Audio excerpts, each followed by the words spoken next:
while it still remains inside the pool. They can go toe-to-toe with pretty much any team on an Ancient on any given day, and Loving Inferno is also going to be a big up. There's a little bit of a gap, I would say, though, as far as these map pools are concerned, because one of these teams has, I would say, 2 insta-bans close to. It's Nuke, definitely the first ban many a time for G2 areas, to whereas Cash is not a map that they're, like, scared of playing, but it's certainly rather not, and I think Permitta are on the opposite side of that conversation. It's Inferno, which their instant ban typically finds to be, to whereas Cash is something they've really liked to get into as of recently. They're going to be playing with Manio today instead of Shauk, who was signed to the roster over Hot Dog since the transition from Los Kaguta to Permitta. And I'm not so sure who that even is, unfortunately. I'd like to see some good stuff from a player whose name I've not yet seen in the server, though. So I'm going to give him the benefit of the doubt and see if he can really push it forward. 16 years old, though, I do know, as far as HLTV is going to be giving me any data on. Or, excuse me, 19 years old, pardon me. And that's just young enough to where maybe, just maybe, being given an opportunity such as this, they'll be able to do something serious and show that they've got a little bit of extra oomph left in the tank. Funny enough, they actually played with Shauk and Mary on a roster known by Banda Chuya in the Contenders series for CCT not so long ago. That was about a month and change back when they were playing together in that team. So there's a little bit of prior history between some of these names, perhaps, as to why he'd even be slotted into this team as a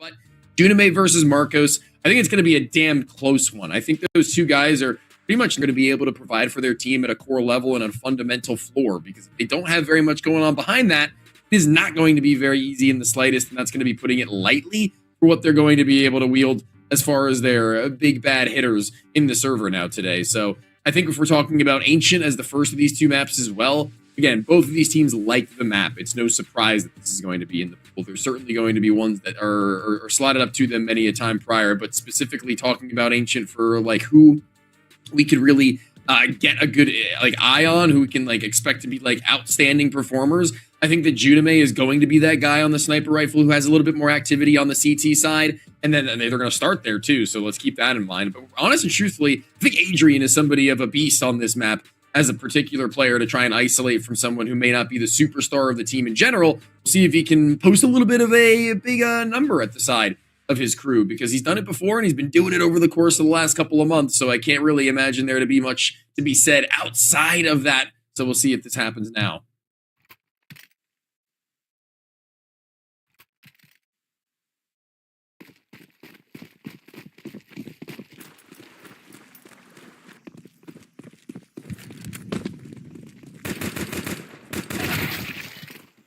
Lasted. Nice. He's also had teammates control catwalk, and what a ripper of a round to where very little has been compiled by Bida. Dupe will even consider collecting onto a third. He's popped up shelf.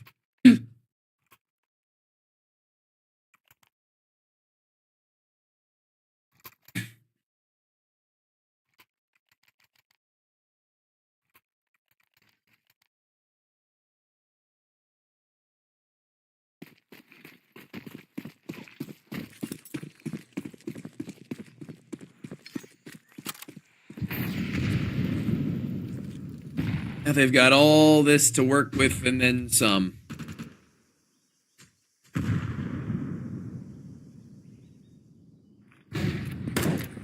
Hearing pop-ups here, there, and again, but no nades left over right now for Los Kagutos is going to be a little bit of a difficult one.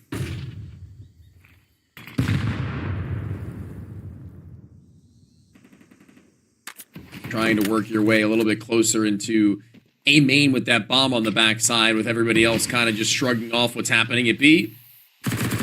He's smoking the faces of them. Respective spam that probably is going to ward them away. I don't really figure they're going to be giving it much of a look, and there shouldn't be great a worry in general.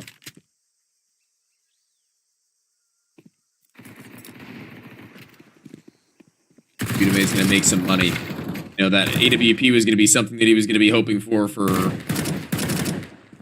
quickest point in this match that he possibly could.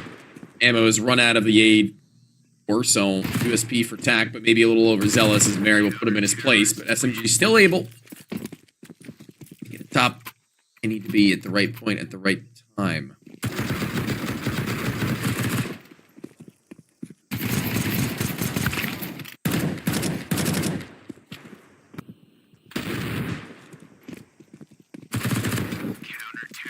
Right.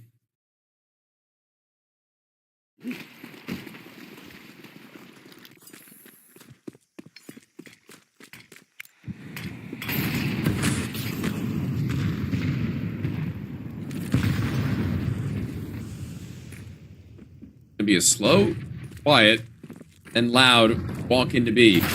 Player over at long. Needs to find one. Probably needs to stay alive after the fact, but a double up and the ability to stall a little bit longer before the plant is going to be also pretty solid. Smoke for Tomiko, but burnt close to this position. Atori snuck through the smoke over on the backside of the ramp. They're not going to be ready for this at all. His flank's going to shut down the round if his teammates don't do it sooner. And Adrian's the last one standing with no plant and no players left standing in general. 3-0.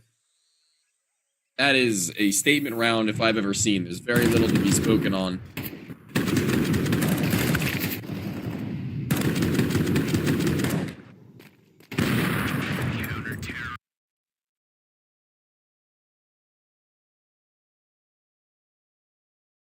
Round is pretty much a blink and you miss it, it felt like.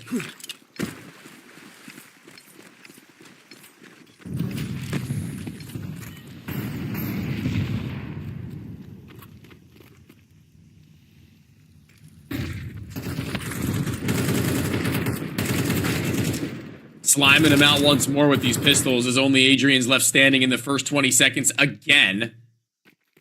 And what are you even supposed to do? You got a full belt of utility. Never even really got to see past the doors, so... You can see there's a level of confidence that's being built up right now by the Academy team. High caliber name.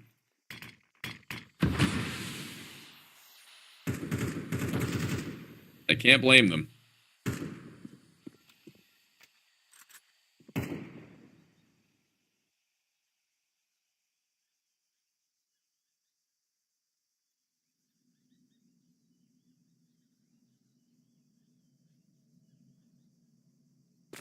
It's just going to be a matter of seconds here before he eventually shows face. The tail end of the smokes fade.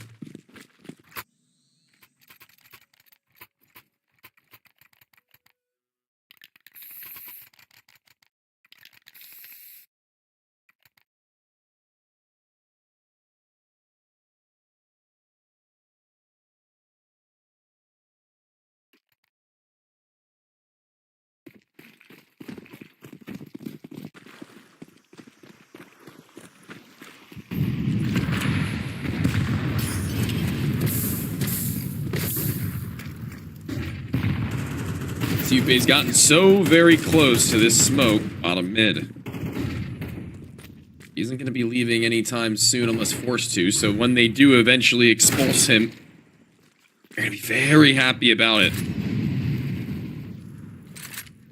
Adrian also having a little bit of a say in a round in the first opening stages to which he's not yet really had.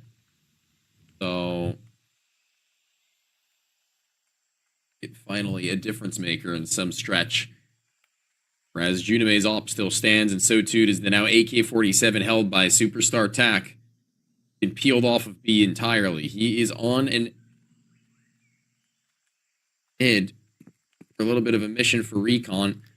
Marco spots him on the jump across, and Shine may actually look to get further into this. With his back turned, though, Marcos finds that easy. Reels in a kill, and now makes confirmation good.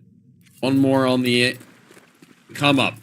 Seconds on this clock. Bomb recovered. Mary has it, and he's looking to get a little bit closer to Adrian at a main prior to them just walking through on their own. And Juname is on an island. This is their round. He stays A. It will be the only thing that separates them between defeat, their flawless streak. Seconds clocked. Shot missed. A little premature as the shoulder is jiggled, and Adrian has bested him. Round is done, and like I said, that was all on Junime, and ball's ever so short. Just bound to happen.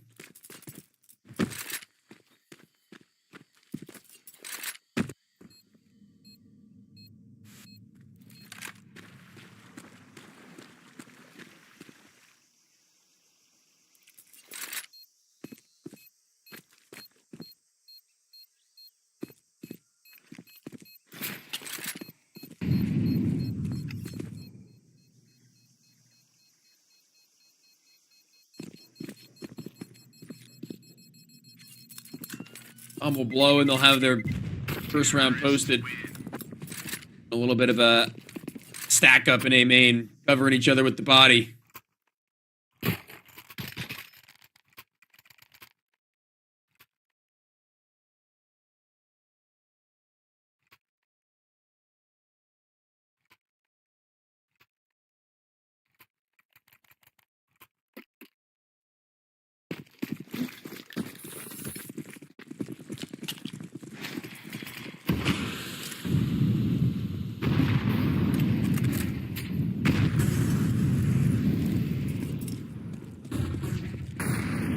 Entering shelf side, Tomiko's not yet caught a whiff of anybody looking to get all too aggressive in any facets, in any capacity.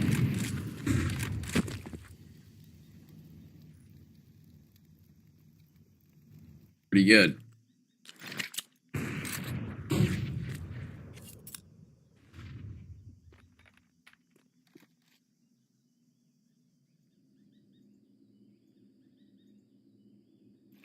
No doubling back. Okay, is at his maker as they've been finding their kills on each extremity outside. He's gonna have to feel like is a little bit of a responsibility on his shoulders, a weight. Find a kill. Important time in this round. It'll be the same story for Hitori. Shelf swing, good enough. Hearing the next of them fighting in the same direction, catching a ding. Attack knowing that there's more en route. Good transfer there onto the initial. The incendiary will go behind him, but Mary puts the bullet right in front of his face. No missing that.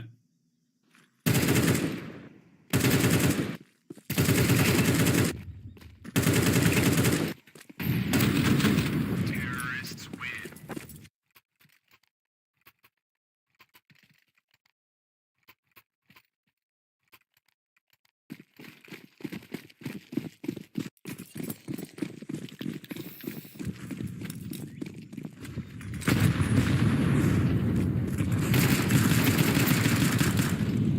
Taking pop shots with pistols now, and it is actually going to be working well enough as the SMG will be the finishing blow placed onto the AK-47 now recovered. This is getting a little ugly. There's a player inside the cave smoke, and he feels as the phase is required very similarly to Shine in the last round, but the shoe is on the other foot. Bullets in another head. Nico again, at the very least, in his individual moments, coming out on top of the cave duel. Multitude of times now, double up the man advantage. They need to be careful, though, because Marcos' sniper rifle is still in play. I'm not sure how comfortable they are going to be with that knowledge, but Tak looks like he is going to be giving a bit of a shoulder at B. There is no trade if he goes down. Marco seems to know something about the possibility of it, but that footstep that he's just fired off has given away the play. Tak actually full confidence, just outright swings him.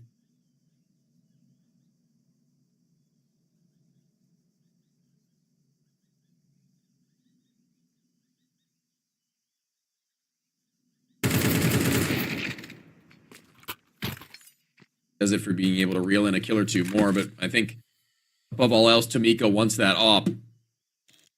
Maybe not. I mean, he got 15 HP total.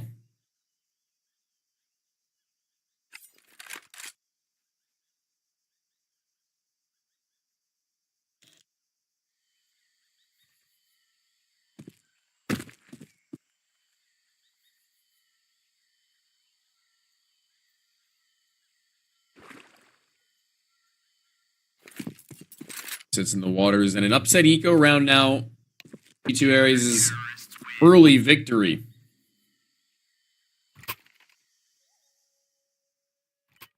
Maybe attack timeout needed soon enough. Unfortunately for Manio as the substitute right now, he's been unable to post a kill to the board just yet.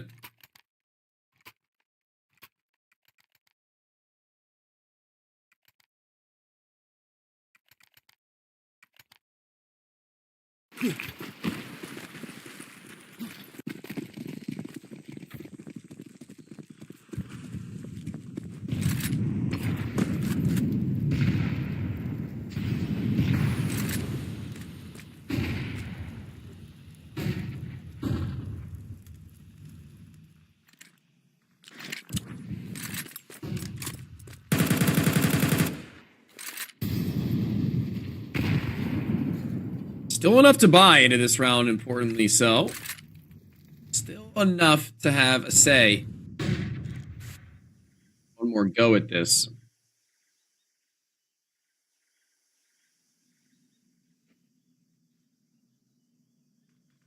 I don't want to. They have all this right now. They have it off of the player Hattori, the unexpected of the two of them. There is a pair. Not only there, but also in cave. Ilo is melting. Mary can only hope to find a refrag. Firepower in that position is just too much to handle.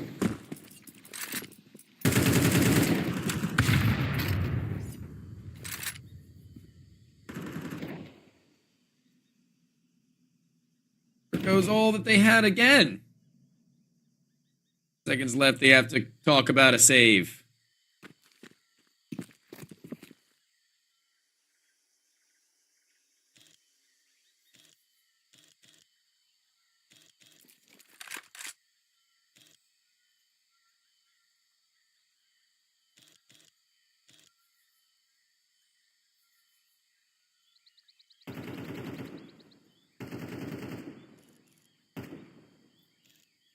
Counter-terrorists win.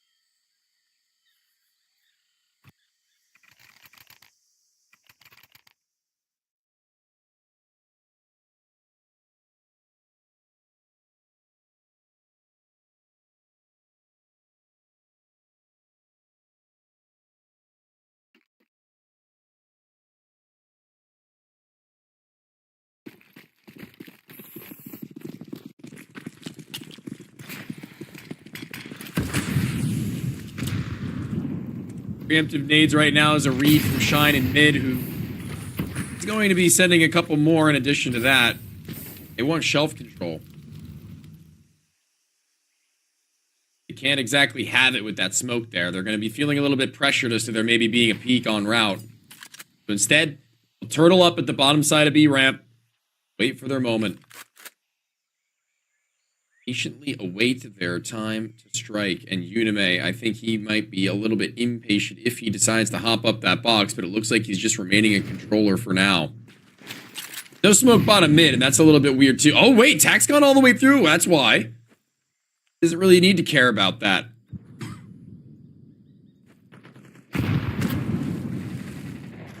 That ain't so good. Yeah, a blasting from the Tech-9 as he is just stationed, waiting for them to get overzealous, and this op is still alive. Junime is in a world of... If he actually gets off the line, though, then this is going to be where the round falls apart. Dies regardless, and Hadrian keeps it going. Tori's the last one standing, already having gotten a kill. He also has the bomb in the sight. It's Adrian who's already accumulated his third kill as Marcos will burn. He does want to help out, but maybe Adrian steps too far himself. Side of the site will Marcos anticipate such a bold and brazen angle. He's just slightly off-centered to where he would need to swing hard right, Marcos, to know that he's on for it. But there goes the shoulder.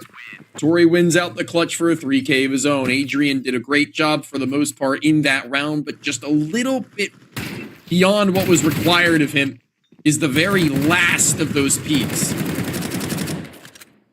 Keeping in mind, they had a man up. Might have wanted to just back up and get to Marcos at that point, because there was no way the reversal of that happens unless they hit the pincer maneuver, which I guess is the idea in the short term, which is fine. Obviously, hindsight's 20/20, so I'll reserve my fullest of comments as that HE goes over high and wide, bounces awkwardly, and doesn't catch any damage.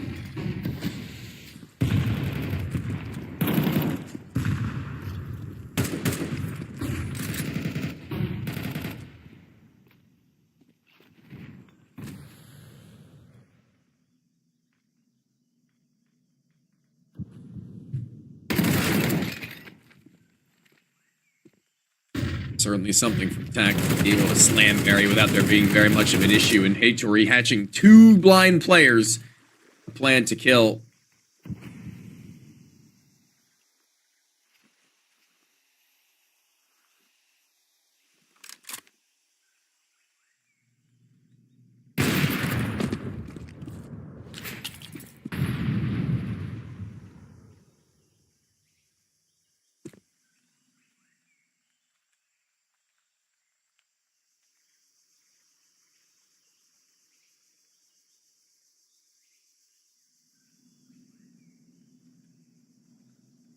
Now seeing Marcos as Galil wrap around the world with no bomb and no time really for him to do very much of anything. That M4 is a consolation prize to what will be a round that he cannot win. It's just not possible. He will be feeling such.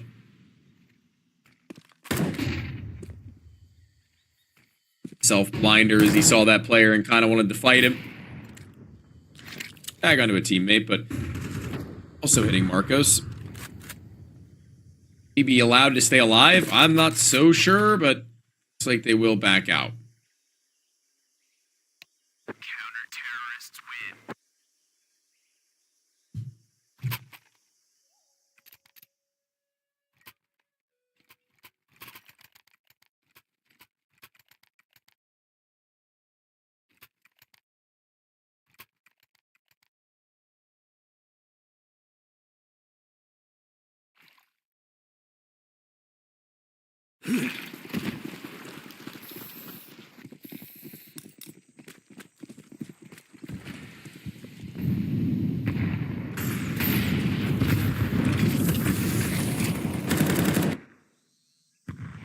Initiation of cave has worked for Adrian here, then, and again, and it will actually work just well enough for him to have found the damage.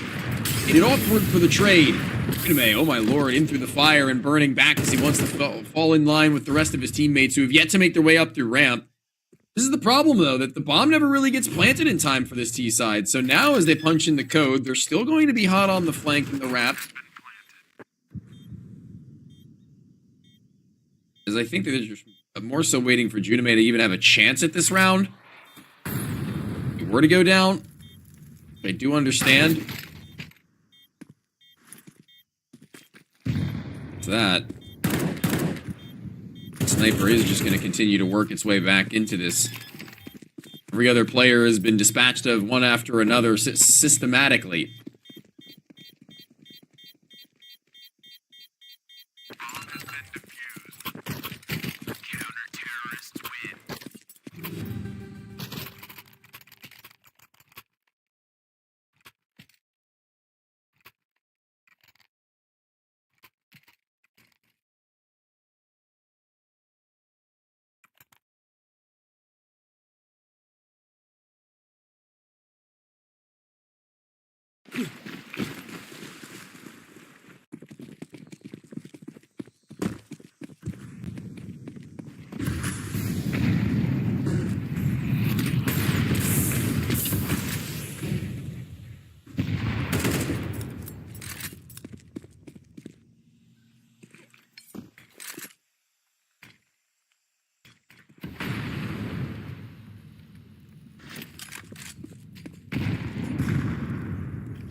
Hey, well, there's some fights out in mid. We're getting closer in their scale with there only having been so much time off the clock in general by that point. It's going to make their lives a lot easier if they would like to split towards A.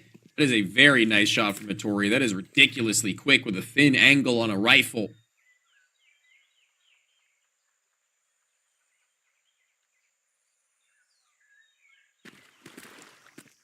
They will now attempt to put this into high gear. Miko, who needs to be ready for there to be one close, and A no longer an option. B looking much better, and a third round looking all the more likely. I cannot imagine they squander this. At all. It's like it's all too good to be true.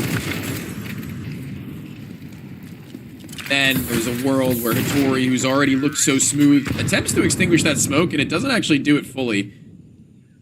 Adrian was already on the line.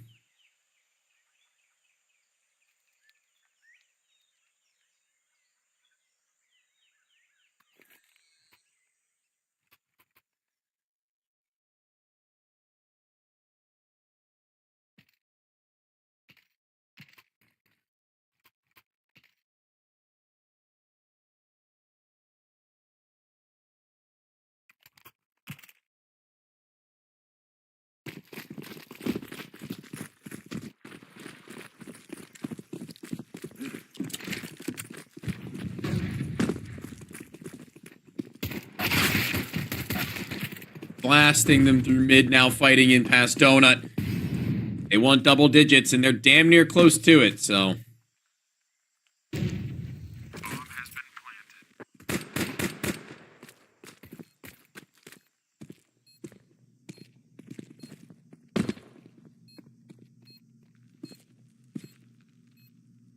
That bomb planted, and there's not really a question as to whether or not they can retake this, because none of the T's have even taken any damage. They've dealt nothing of a lethal blow.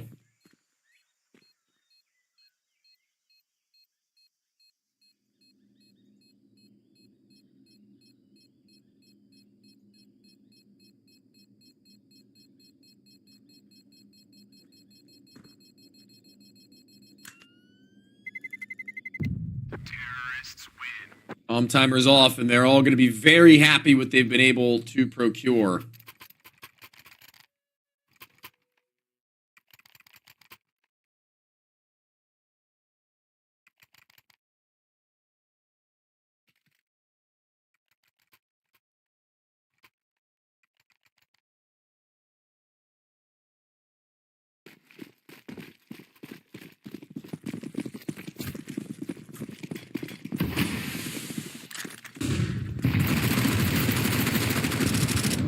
SMG's now to make some money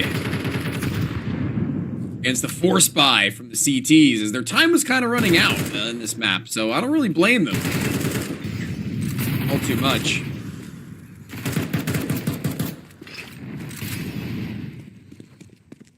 Everything they need to say that this was worth the while.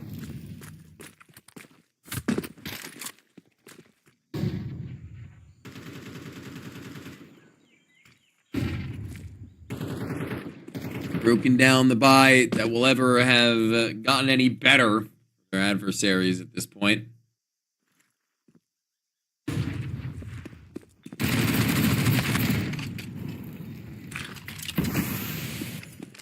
Even then, they're playing so carefully that they're really not messing with Marcos all that much, kind of just letting him be. Kind of finding out where he's at and then immediately turning the bomb in the opposite direction without there being much of a conversation to try and just disrespect him. Anything of that nature. As it's now forced until you lose for the Kagutos. On their map pick, might I remind you.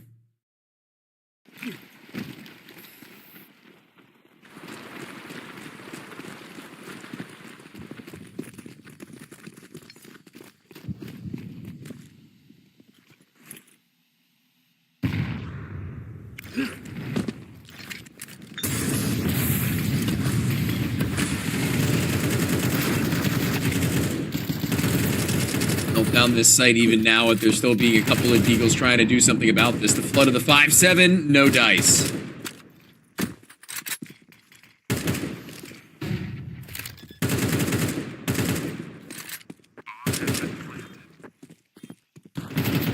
Aries pistol trying to do something. Manio is 0 and 13. Yikes, man.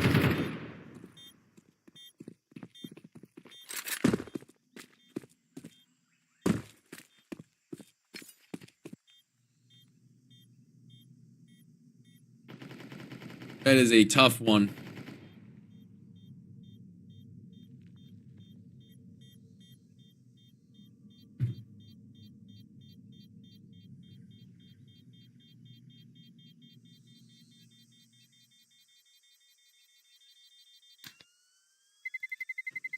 Terrorists win.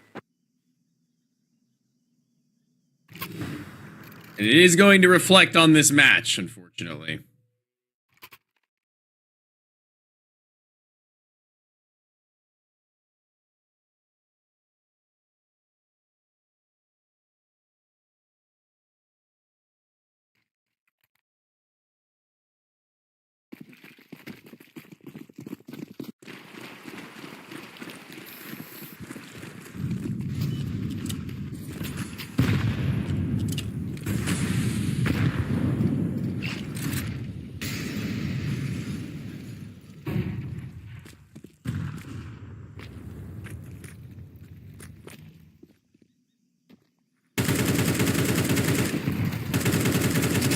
Trying whittle away at one through the wall. Yupe has lost his life in the meantime.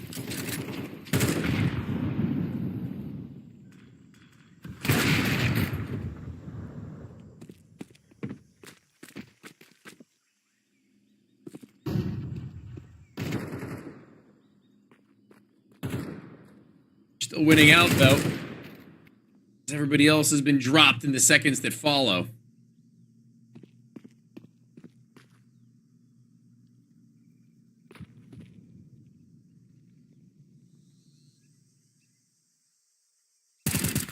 Adrian last left standing.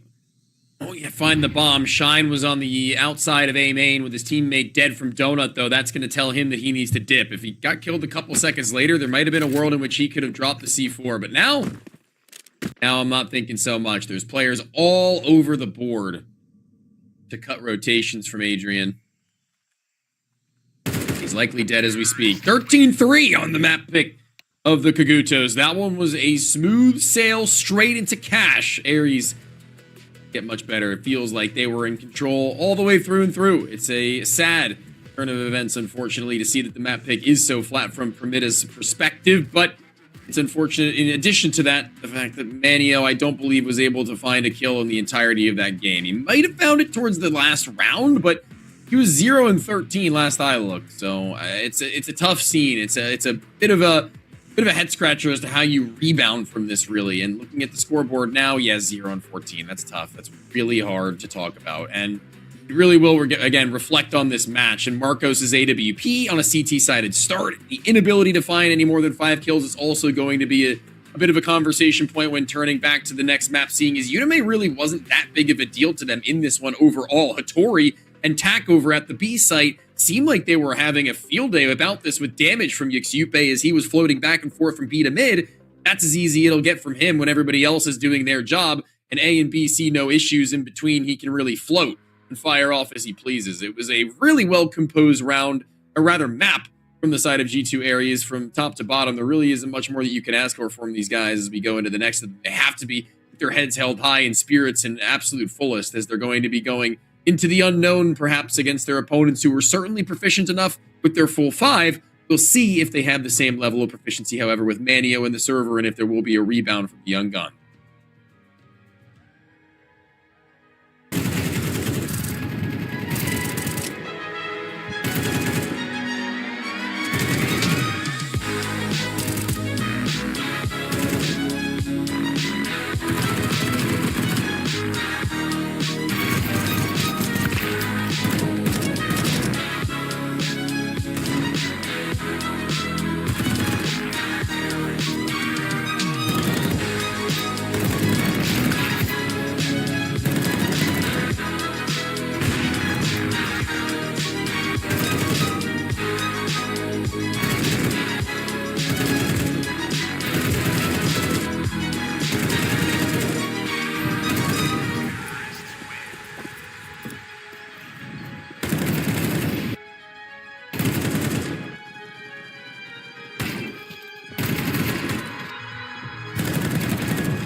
Oh, wow, that Ancient was certainly something.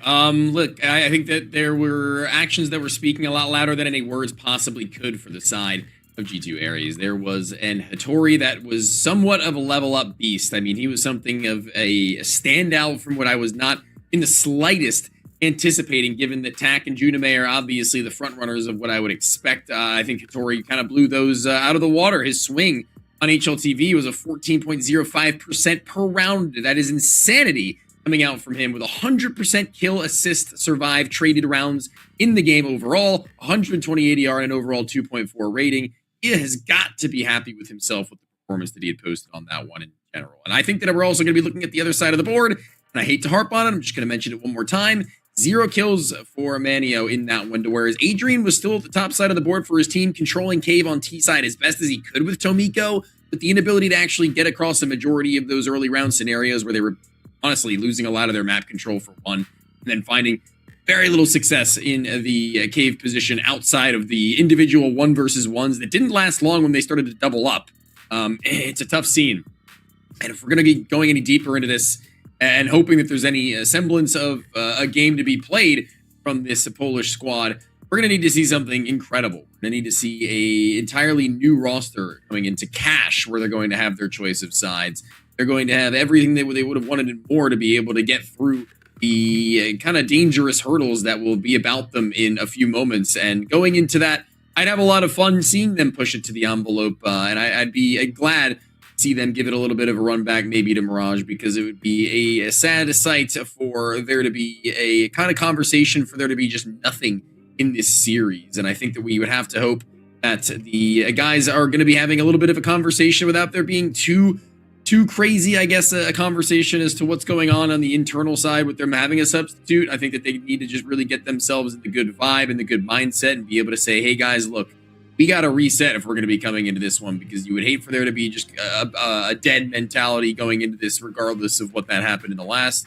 They certainly are going to need a little bit of a pep talk, so to speak, right? And I think that these guys are certainly capable of doing something like that, but we're going to need to see them in that conversation, having had that, get into an early beginning, an opening in where we can actually expect them to continue to build upon something, a foundation in the starts to what will only be a CT side, because I can only imagine at the very least, now that they get their choice of sides, that they would like to play defensively on this map, because it's starting to become a pretty obvious point that this is a definitely CT sided map. I think that this is something that they are certainly going to be expecting to be the case in true tried to try and get that AWP of Marcos maybe a little bit more activity than previously that they were actually enabling for him, where, I mean, obviously, what are you going to really do if you can't get him in full capacity ready and raring to fight into another game? And I think that that's certainly something that you can have maybe Manio a little bit more, I would say, comfortable, if that's true, if he can really get himself early start, and also have his teammates put a little bit of faith in him, given that they have themselves an early beginning as well. I love me some Cash. I don't know about you guys, but I'm definitely a fan of that one when it comes down to the end of times. That's something where a lot of people are going to be saying that maybe it shouldn't have been brought into the game, maybe the map that they had changed it with, but if we're going to be talking about maps that you can definitely make an X factor out of in the pool right now, yeah, I think the Kagutos slash Permita have certainly taken advantage of that fact. And whether or not it's going to be a matter of Shauk being in the server, or if Manio really is going to make that great of a difference between them and being able to say, hey, we have our chances here, then I think that that's maybe an issue in and of itself that they're going to need to revisit at some point in time. But if we're going to be seeing their Cash recently and how they've been performing on that Permita, the players in which have been standout predominantly by and large, it's going to be Marcos. So I mentioned that he's going to need to do his best work. Well, it's no more true here than now.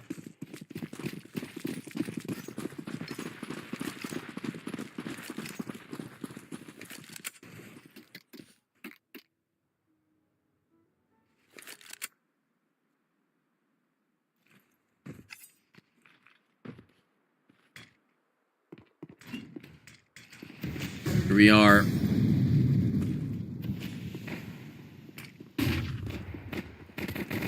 Ash is now with us. Marcos on the backside of Plat, actually being wrapped with smokes all over the place.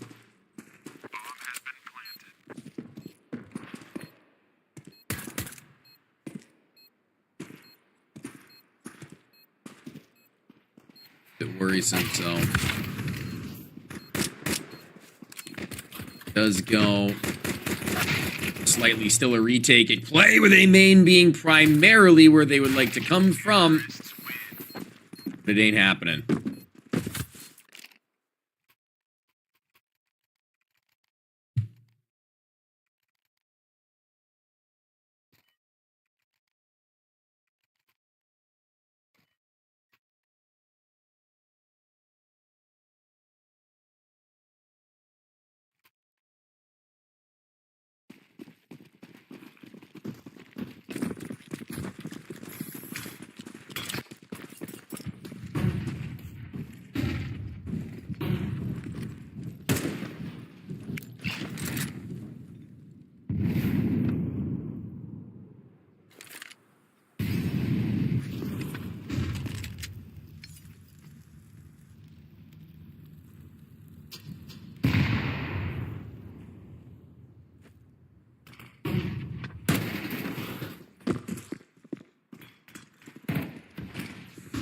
The start that they would have wanted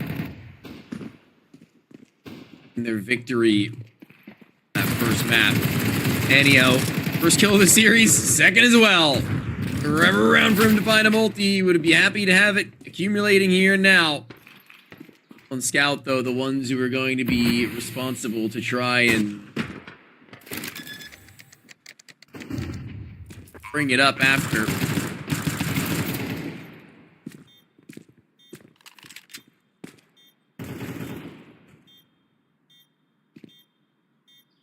Don't foresee that being a likelihood.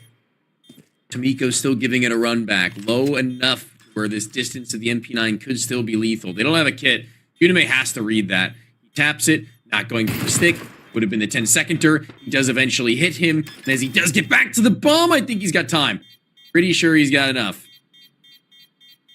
It's going to be not too close. He does actually convert this one relatively cleanly. Junime does feel like he's under some sort of a moment. He needs to turn up. Does so well.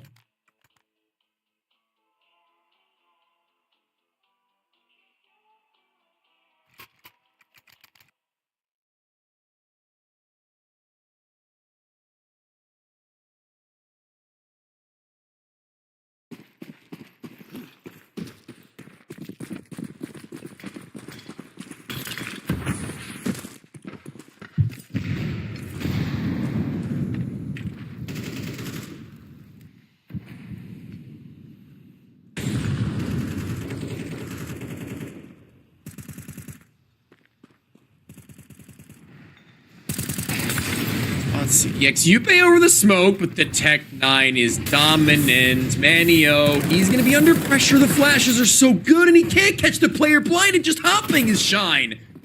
That is ridiculous. The amount they've been able to squeeze of these players is at best be netting them the plant.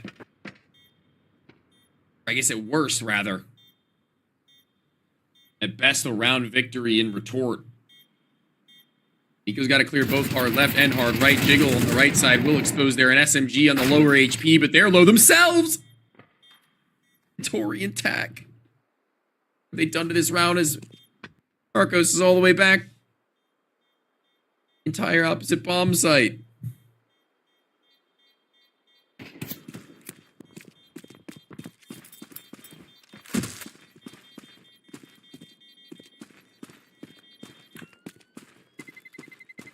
Terrorists win.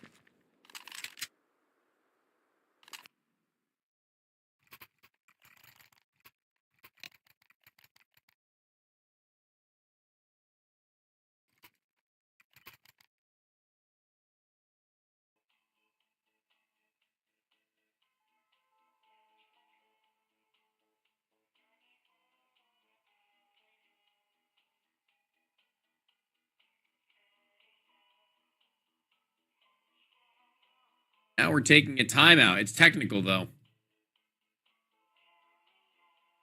Something to settle or square away.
little bit of a gag there on the boost up and over.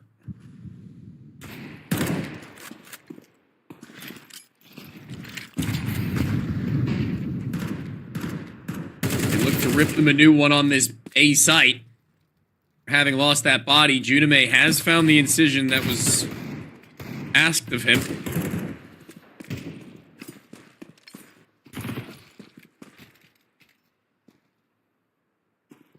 And on, still working their picks.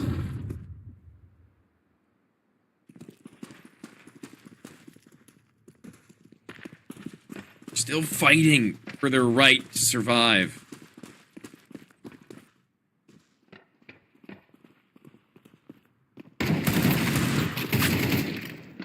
They're gonna be actually rotating all the way over the opposite edge of the map after long enough.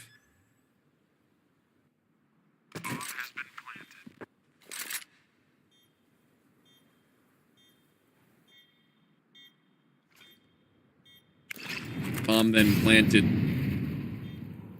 It's time to close shop. To finish what they started. Going to be allowed to revenge their way to this bomb site, but Minio hitting a blinder. Doesn't have a kit, but will be taking that AK-47 in stride.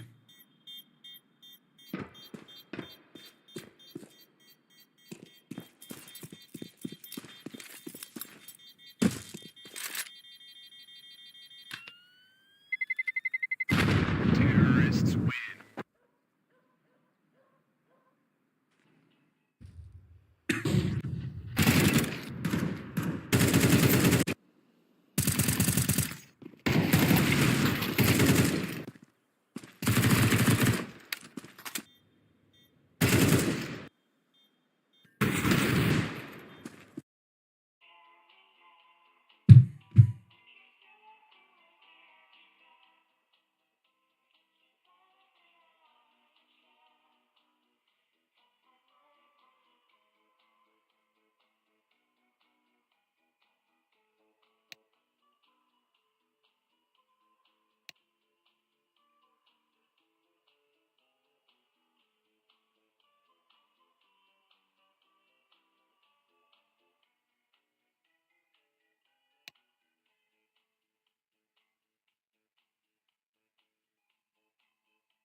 Two sprays, G2 Ares.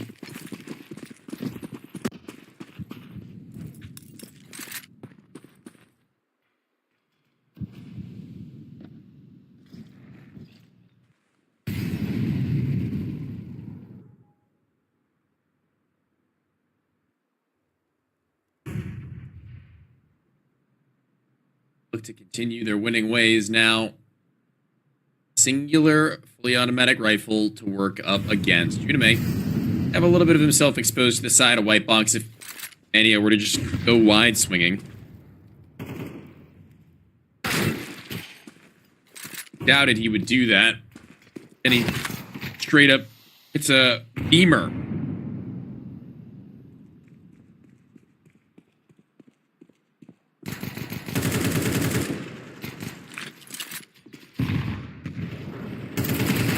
Be the closure of shop right now for the Permita crew because everybody has done exactly as required of them, including a double kill with Mary phasing through or fighting through the smoke more accurately, not a phase.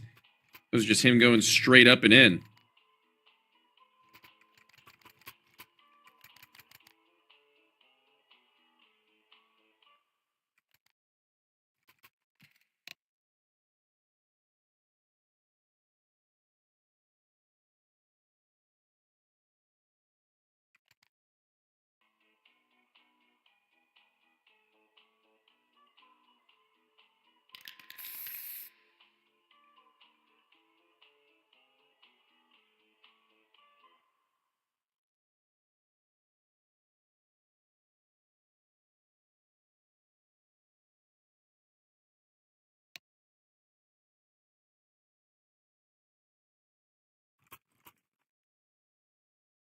A rude awakening for G2 Ares, who thought that they had things pretty well wrapped.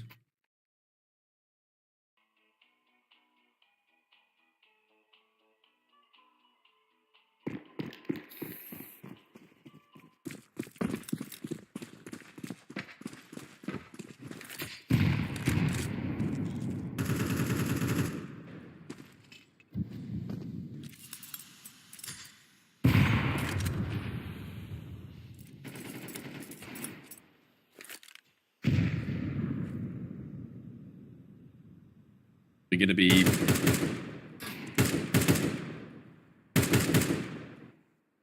it's strapped second here.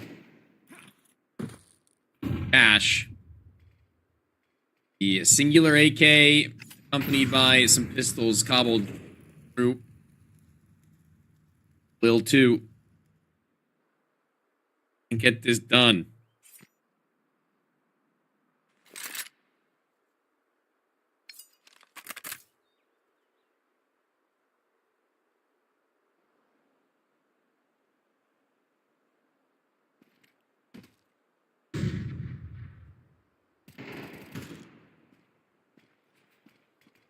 Flash is just short of Marcos' sight lines, but going to be able to turn back on his own time regardless. It's not going to be an issue for him. They can get that bomb plant. I think that would, above all else, just be a major plus to what would be an otherwise primarily unwinnable round. They continue to play, okay, aggressive and defensive. Alternatively, Shine needs to close this now in the double down. The op known. Manio also known to be hugging that back right wall. Spray's decent. Trade out to a much more well-reloaded AK, and Shine needs to tap off the head of the sniper at a range that was feasible, but not reliable.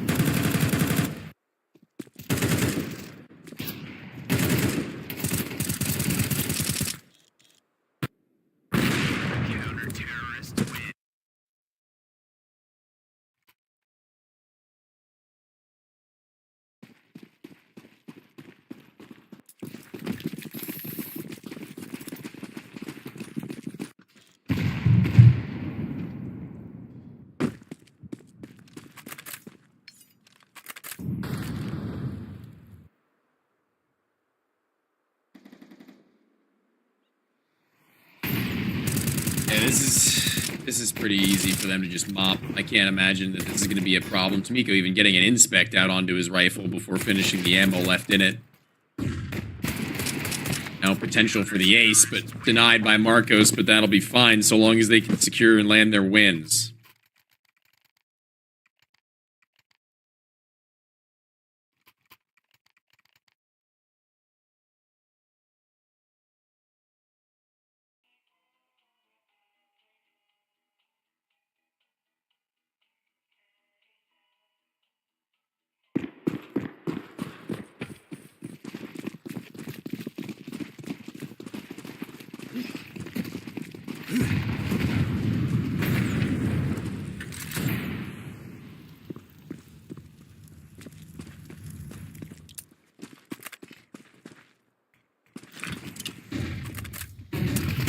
We'll let that smoke down and also get a kill. I am shocked from Tomiko. He is having a map.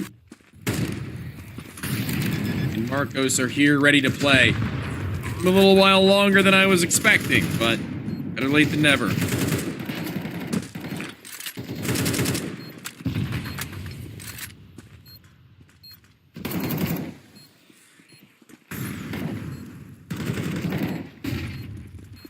Able to get back at this bomb site, though, still has... Okay, alright. Sitter shot to Hittori. I can't even imagine how that's possible, and I can't imagine how he must feel having been hit by it. Marcos' op is just going to be hit by an on-the-move Shine, and a double dig! What has happened is they both get traded. He's got no health on him, but he's got more than enough time. What has he just done to them? That is crumbling to G2 Ares.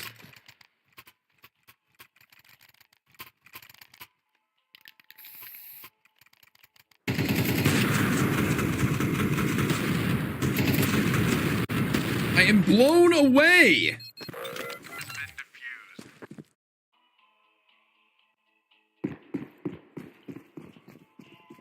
doesn't make any sense.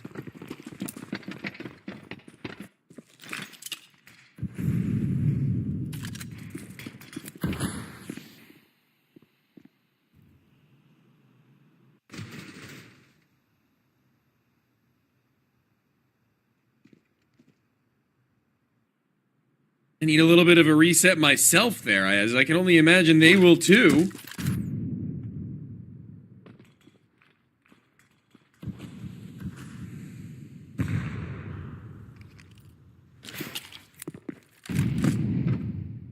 There's time to recover even now. I mean, this T side is not completely and utterly done for. Oh, this is a little bit worrisome for Marcos, though. Yeah, blinded, blasted, up, then recovered and posted into the vent. But Jixiupe is more attuned with the heavens, and he might have been better off just staring at that for a second or two longer, but he'll never have known.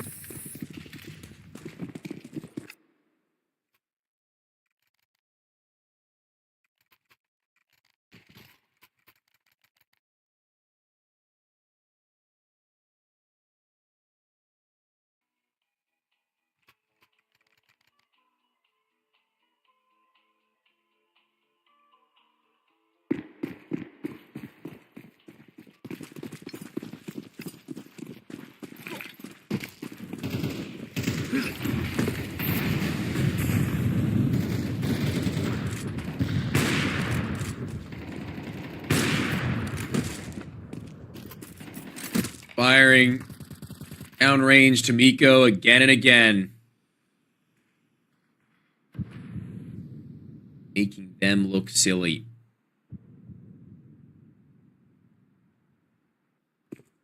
Yupe's managed to crawl his way all the way out into the B site with there being no knowledge of it from the Opper, and even then another player caught with his pants down to Miko, the last in mid, which has been communicated earlier on.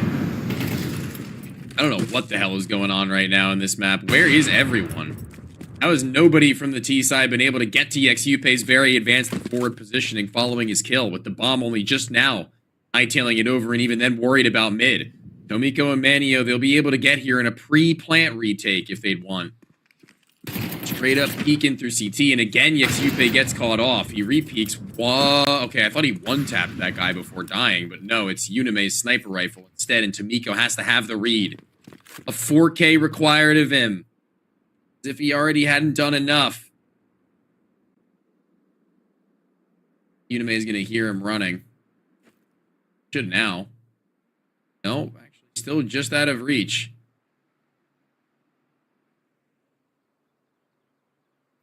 And now kind of being a waiting game as to who's to go where. Tomiko's on A, and he's going to be tucked. Oh, he won the round. Just wins the round. Try and plant this one, bomb out in hand. He is not prepared in the slightest for the possibility. Outplaying himself.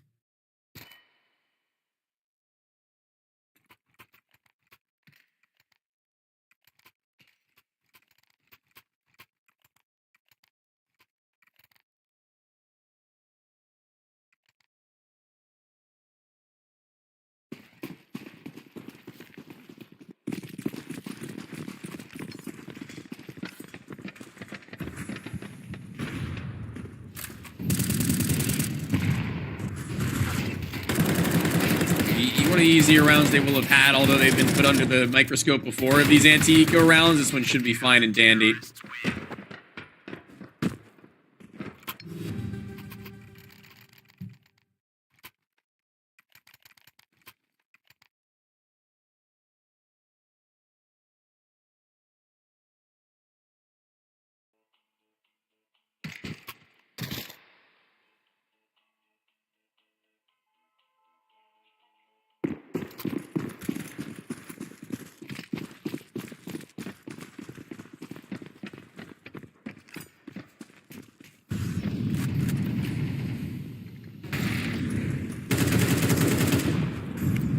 Out through mid shouldn't be a problem now. They've got a triple up setup right now. Mary, Adrian, and Marcos, the trio.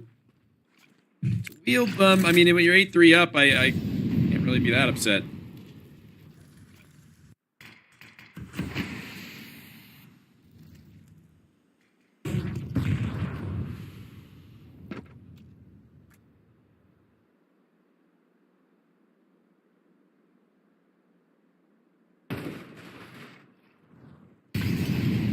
there we have only the question as to where they're going to end. I mean, very clearly it's looking like Bomb leading at A main. He has so much they can do otherwise.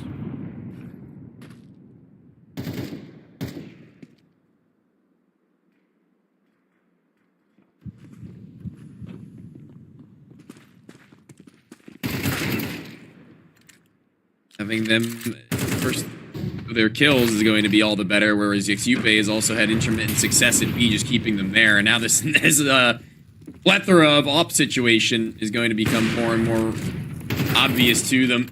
And Marcos has been the most lethal. Bomb has been planted. To get back into this bomb site is a decent weapon to have to be able to post for his teammate to be comfortable in getting back into the site. Eating that nade, we're not going to be able to do much about it until they open fire. Flash for flash and a smoke up in front as well. They really want to flush out Unime first and foremost, but they can't. He's got them handled. Or you would have thought, but now Adrian taps on that bomb. He hits the full stick, and he's not going to get off of it. He flips eventually. Be able to land the shot. 8-4. Side. Fully upon them.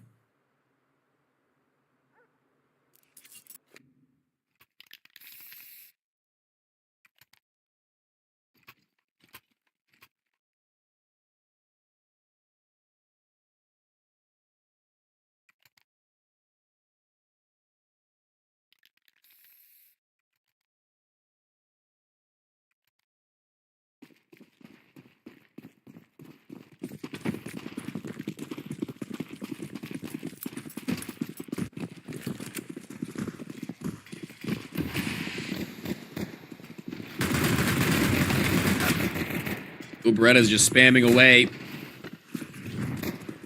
He's gonna do as much as he really could have in that scenario, and one flash to rule them all from Shine. It's gonna need to be literally perfect, honestly, because this post plant is one of the more difficult to break up, I will say.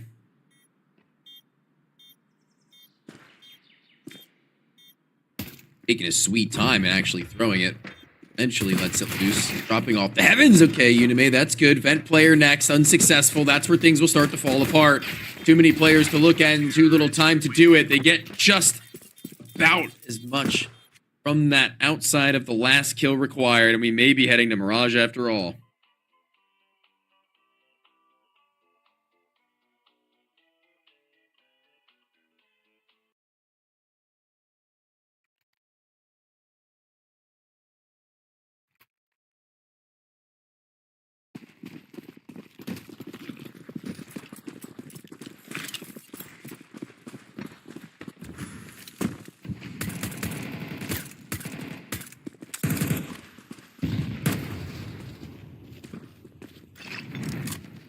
Okay.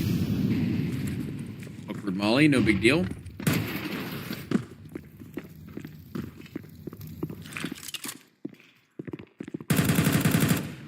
Gonna be able to kind of just waltz into this bomb site for free.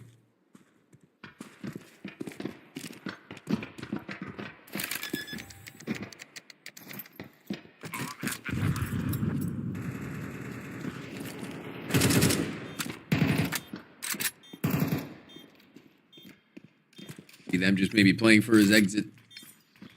Another flash Shine. Only one place to throw it from. It's going through heaven. And so is Hitori. Flooding the site right now would actually be kind of crazy, especially if they did hit that 10-second timer and managed to get to the C4. Manio is blind and they're all over the place. Dinked up. Double down, good pair of kills. Can they get to safety in time to maybe attempt at recovering it? No.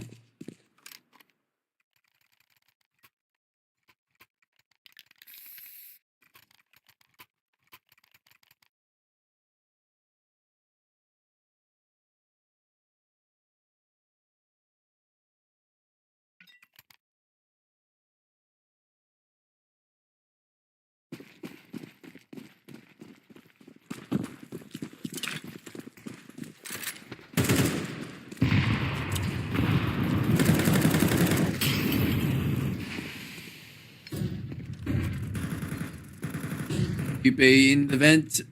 Flash for mid, but Marcos and Manio not looking. Yupe, how did you not see him? How did you not see the player on the top side of mid? That was a freebie for you. He's in Yume. He's going to die because of it. Fortunately, Pax got hold of mid for the next player to try and jump up, though.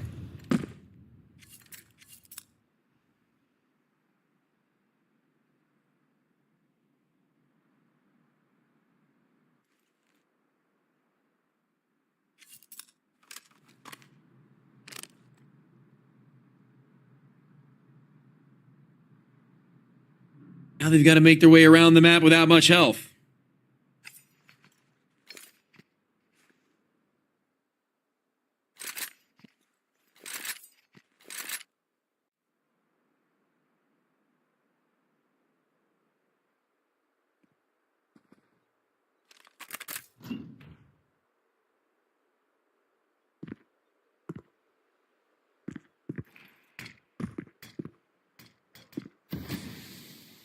Now that Hattori can just play from this doorway without being blindsided by the squeaky player. It certainly will.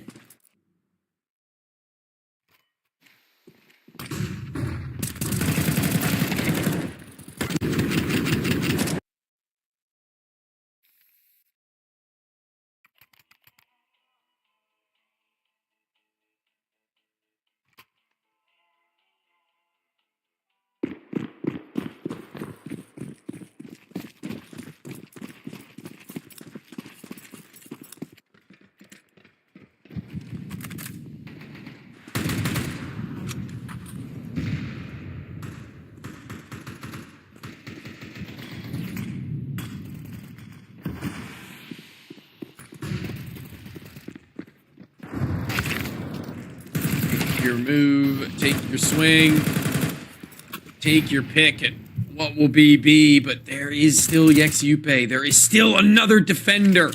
And a flashbang to follow suit to where Marcos has the bomb. He needs to keep it. He's out of there.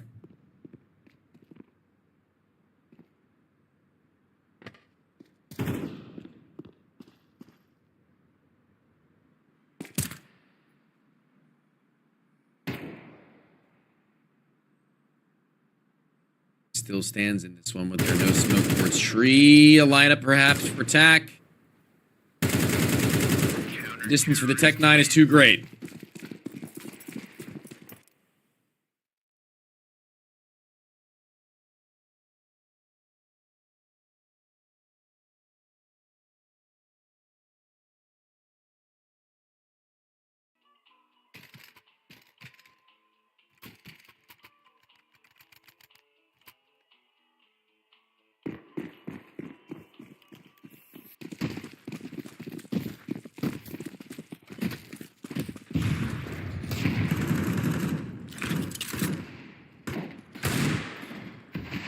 Eagle just getting peppered up through that mid wall. This is going to be an easy one to tear them down.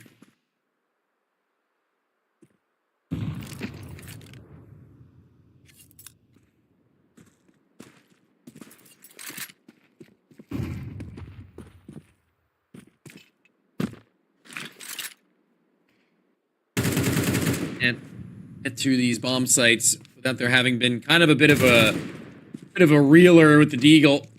Somebody needs to snap back on. Nobody being able to put them to any good use, not even any damage just yet. Counter-terrorists win.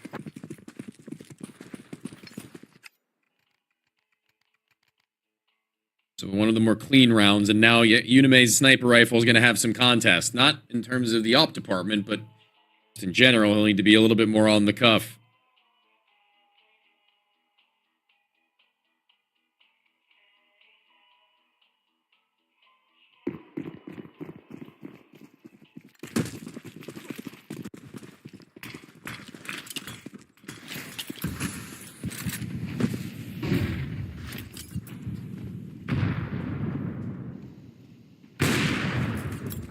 Nice from Unime there. As mentioned, needing to be ready and willing to to take his swing. He gets Yupe. Knows there's one inside the smoke, or at the very least should, as he does wrap back to the site. He pre-fires this one and drops an incendiary to the toes of Marcos, who now will be swung into yet another box. Back to B main, and Yupe. Whoa, what the hell just happened? I don't know what happened around the map right there, but I thought that they were winning that round, G2 Aries. What went down? They got an opening pick at A. They got the kill over at B. They had trade situationally set up already with Marcos stuck. What happened? Oh, Manio happened, I guess. Okay, Manio happened. Okay, that's... Whew. Okay.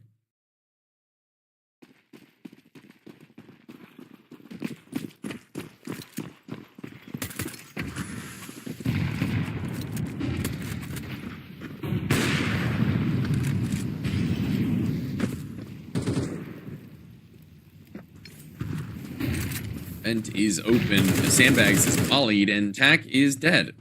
Yikes. Tough one. Bomb drop, though. Yupe needs to stay alive, and Marcos' off is just too much for him to handle, as he does eat a nade, even then falling back. He's lucky to be standing.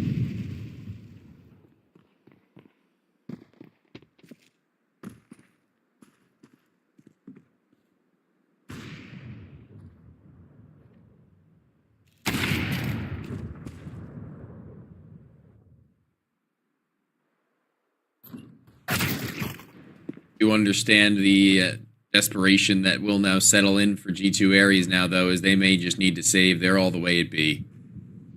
Bomb's nowhere near them.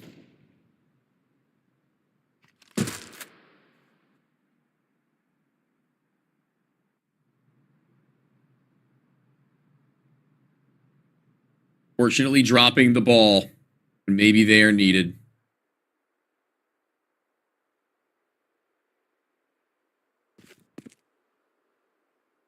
Wait a minute. Bomb was in mid that whole time. Yupe dropped it. Nobody actually recovered it. Right, well, fortunately for them, they'll be able to grab that without there being much a hitch. 9 seconds left. Prior to that plant being put through. It's going to be a long-winded save. 40 seconds of them effectively just sitting on their hands.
Round needed to force us all the way. Looks like Permitta want to take it A. Kids are already over and out. No B lurker. It's the jig that's up. There's no room for them to wiggle. Position on the right side of the door. Eventually expulsed. Somebody wants to swing in from that smoke on forklift, and Unime just wants to make sure that he can keep the left side of his site clean. That's a pretty good one from G2 Aries, all things considered, because money's a bit scattered to the point where they'll need to make the call. To buy or not to buy.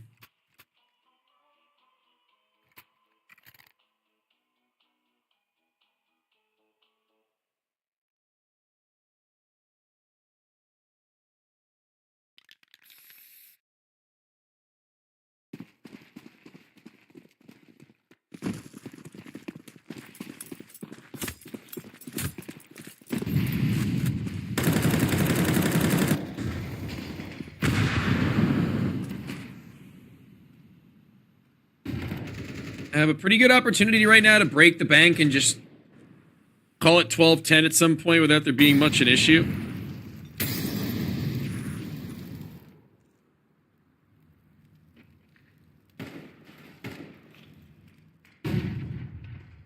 Just look on to the B-pop.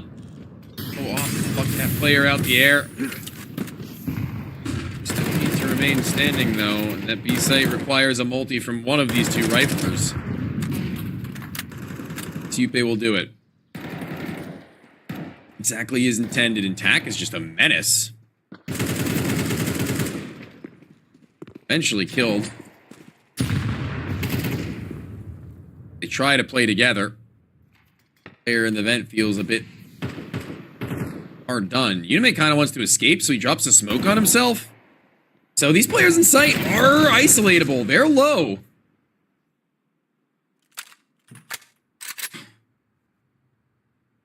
Shine. I've been hit by the trade at any moment. Fortunate to be still standing. Marcos is still working at this. Up headshot. Shine's got not a clue, and I don't know if his teammate is looking at it, but I don't believe that he is, and they have to know that he was in heaven! Marcos wins out on the clutch! That's what gets us 13? I don't believe it. It is a wonderful workaround from him to snap heads. The AK-47 looks so damn smooth. I said that he would have to be the guy to turn up. I said that he would have had to have been the one on the mission to recover from the first map. And honestly and truthfully, he did. And then some. I mean, look at that. That's certainly something that you can't really say that's like base level play for anybody. Realistically, and Manio as well. I mean, turning up to close to 100 ADR in this this map, and individually at the very least compared to his first, that is a night and day performance on Cash. He is a absolute driving factor and force to their win now, to where it's Tomiko and Marcos, who I'm ready for. Wasn't quite prepared for Manio to be giving us the look in which he did. He finishes that series with, 91 ADR, the highest of his team and the highest of the server. So, now looking towards Mirage, there's something to speak of. There's really just a conversation to be had now, to where those doors may have been closed previously. I think that there would have been an opportunity maybe for this one to have been done dealed, but the half in play for the offensive on Cash was a little bit short, a little bit lackluster from G2 areas for them to get to the best of their abilities. And Hattori not being the same player that we had once witnessed from the first of these maps, instead having drained out entirely of his abilities, it looked like, where his teammates were doing all that they could have. It was going to be a battle back and forth between Unime and Marcos, and one that I was a pleasure to see. Even a 3-op setup at one point for the CT side there. But going into this next map, Mirage is going to be a barn burner, I feel like, given now that we've seen both of these teams in full swing. We'll have to wait and see if this recovery is something that has some longevity to it in just a bit, though, as the last map of our day is on the horizon. Stay tuned.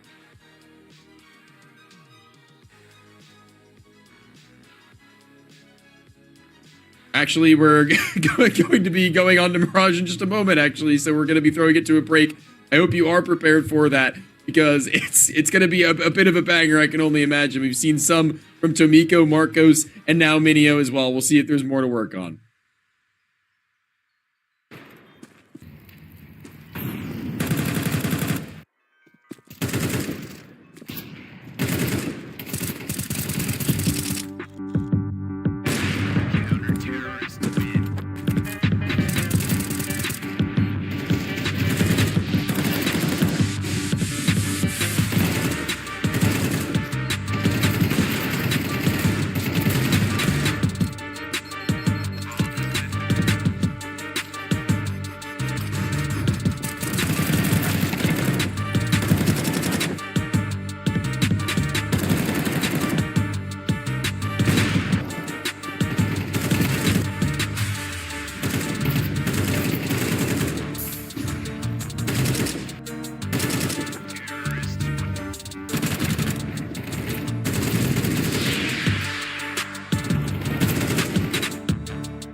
Definitely thought after Ancient that this one might have been under wraps for G2 Aries. But going to cash, and we got a show. We got a little bit more than maybe we were anticipating, given that this was a specialty map for Permita, as we knew. I didn't think it would be this great for Manio, who frankly got drowned out map 1. He was just not there. But MVP potential for cash, I'll tell you what, certainly putting up the damage that was required of him to be able to have his teammates a room to work with. But Marcos, I mean, man, round after round, I mean, in the last of them with that clutch that had closed cash, he was a beast, a man unleashed, practically putting up the same level at which Hattori was on the rifle, no less. Whereas we were kind of chalking him up to be one of those guys that could be the X Factor potential for the series overall. He did it then.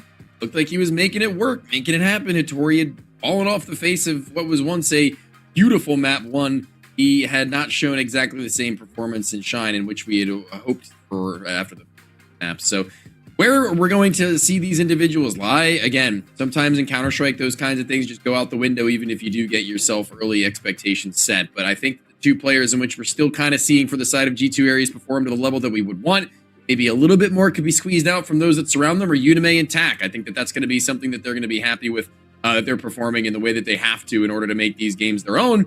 Kamiko floating around the mid side of the board just the same for the polls. There is a very large conversation to be had for this map in particular, to be one where you would hope to see that these guys are continuing on their form. That's where their footing is going to be most important when it comes down to these aim duels. A lot of 50-50 and heads-up fights will be coming their way, so that's where we're going to need to see them in their best behaviors, as we have I think a definite clear front runner for this in Marcos right now after that second map. Continuing on the pattern to which that first of these, where Yupe was peppering in damage on the CT side in and out through that mid-vent / B main side of things on his attacks. When it came to trying to put pressure on things to alleviate his teammates in their jobs, it never really proved to be enough, unfortunately. But he did what he could, where he could, and that's where everybody else, I think, towards A in particular, wasn't really able to just hold it down for the long term. I mean, opening picks are all well and good, but when the site is being faltered upon by just 2 players, or maybe even just one in Manio breaking through main and being able to double down before there's a rotation in place, that's where you're going to have the hardest of times being able to lock down your wins. And if we're going to be having ourselves a conversation as to the future of the series, then yeah, I think we are going to need just that little bit more from that in that department. Tomiko's firing is needed. Mirage, a map that really does make for him to be a little bit more free, I would say, in how many fights he's going to be able to take, and not really having to rely on any one player or just a boulder of players going in towards the same direction. Whereas now G2 Aries also have those kinds of guys. I think that it is going to be a little bit more lenient in the way of Permitted, where they're going to be forcing a lot of these issues, where they're going to be wanting to get into the mix and into the scuffle. Where Shine, I'm not so sure if his calling style would definitely be as self-deprecating, to where he individually may be sacrificing a little bit more on a map like I guess a B Mirage anchor on CT side. The knife round is going to be pretty important, and as an indicator as to what they're going to have to show for us, and the gunpowder that he's going to be positioning himself in. I don't know where he would station on a map, but I feel like he is a self-sacrificial in-game leader to the point where you would expect him to be taking up a lot of those spaces. So I think that is going to be probably my point of really focusing and seeing where he is going to be putting himself and how he's going to be performing, because he's a in-game leader that I think has been probably a little bit underlooked, but at the same time maybe hasn't really given the full expectation of what he's been capable of, given he's been picked up by eyeballers, then given a chance with Metasport even at that point, following that, falling sideways / upwards, and then getting his final and most recent prior to G2 Aries with Johnny Speeds. The Swedish scene seemingly doesn't really, I guess, have the space for him right now. So seeing him internationally and under, again, a very prestigious organization holding now an academy team that he has the reins to, it is going to be he who has a lot on his plate. So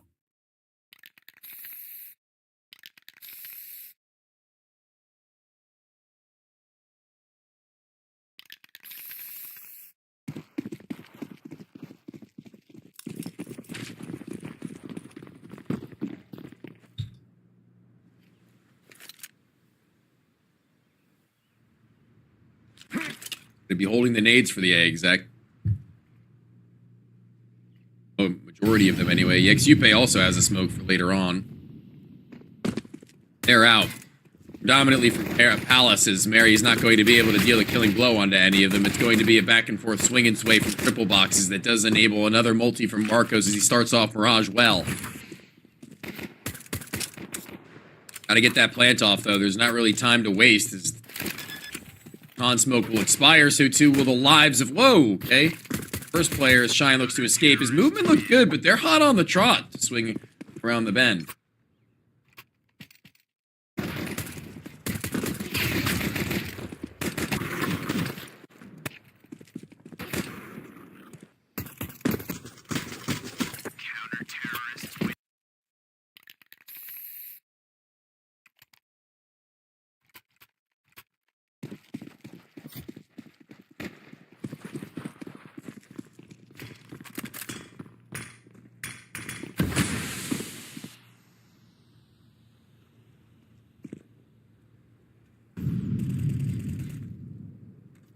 Is looking to get on the aggressive with so many players around him.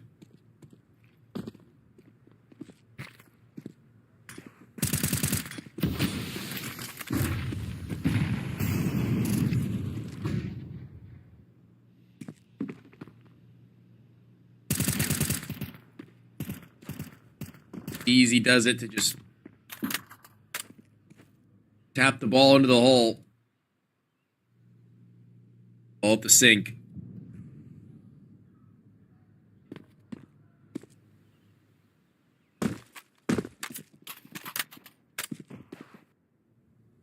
Not the hole in one necessarily, but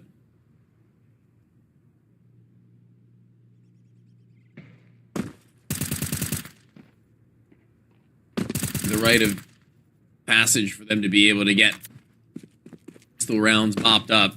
Still giving it their all, trying to stay alive and not just throwing their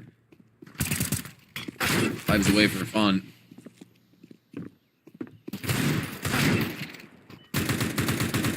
Being able to find that one kill not going to matter all that much.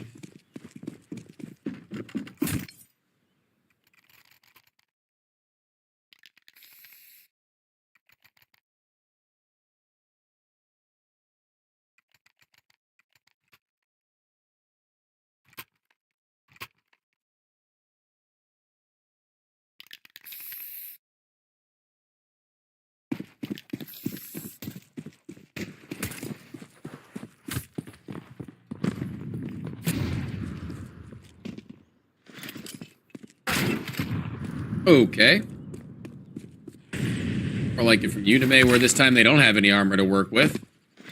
P-pop is what they're setting up for now with that bomb. HE's good. Yexupe is going to be eating it. Yum yum. Enio's going to be the one to call that B is the move.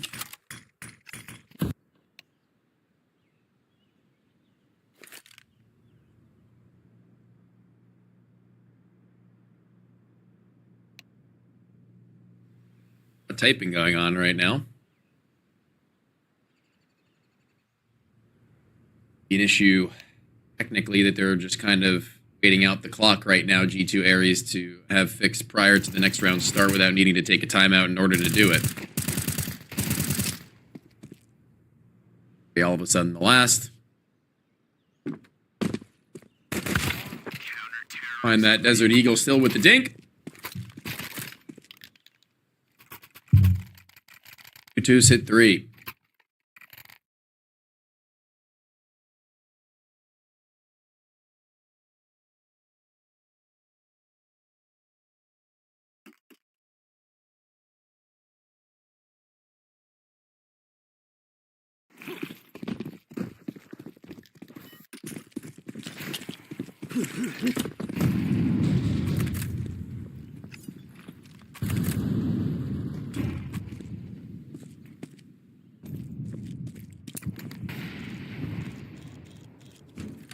See if they can make it count. Marcos is up, is online. He's already 5-1, so seeing him in any higher form, unreal.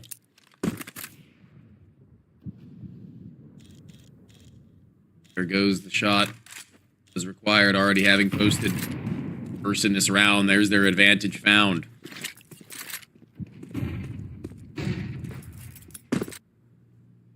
it's just time to make good off of it. Site has a unique setup now that has Tomiko full faith in his teammate to hold the out from Palace and a smoke to main.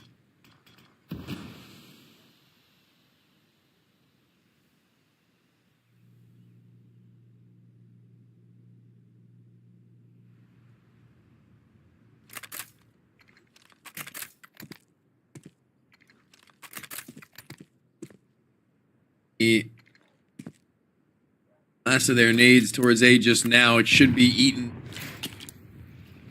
Yeah, this round is over just based on how much counter utility has been saved all this time. You know, the panic that they're going to need right now to clear this bomb site. I don't know if Tomiko gets checked. It looks like he kind of does, but still able to get away with murder. Xupe, 47 health to him, and knowing that there should be one more somewhere around these bends and around these parts where Manio has gotten a kill. Marcos was the operator at B earlier on, so obviously he couldn't have gotten off so far away. Xupe, no time to plan.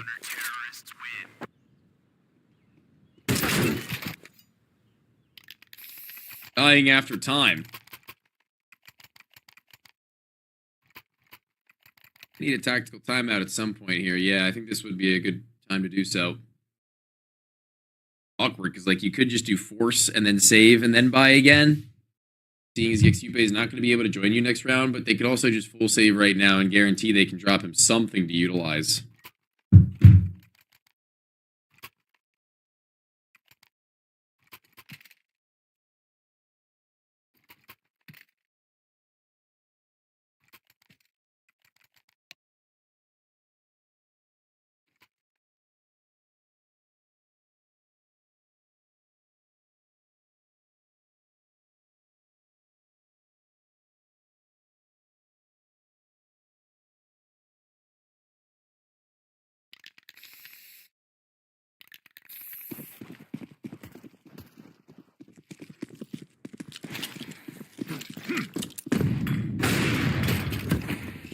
Okay. May once again being able to find them their first frag at an unlikely moment.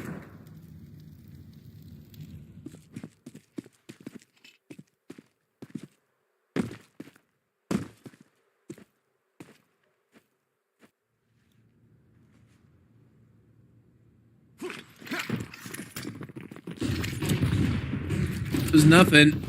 What they have now and only one player directly inside the site.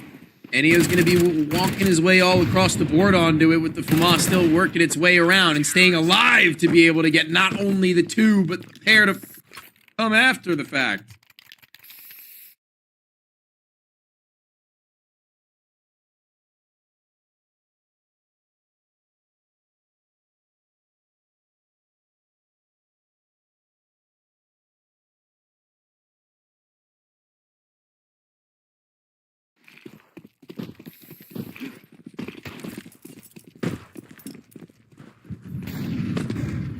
Carries the T side. So far, a little bit gagged.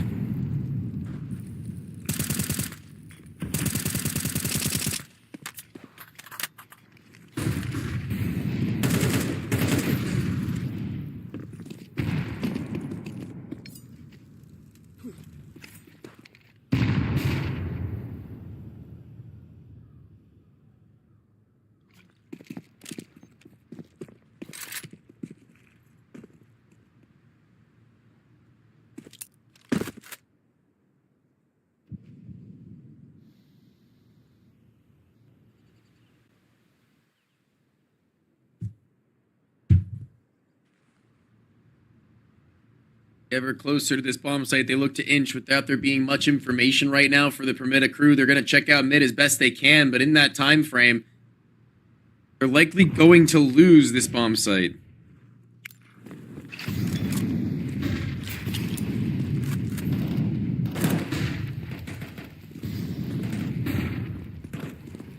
They are Tori right on the edge of CT spawn. There's his frag. Everyone else from that point forth isn't really going to be able to do much about this. Enio try from the B, rotate to get there. Marcos just posted deep, kind of hopelessly. And he keep hold of the sniper now.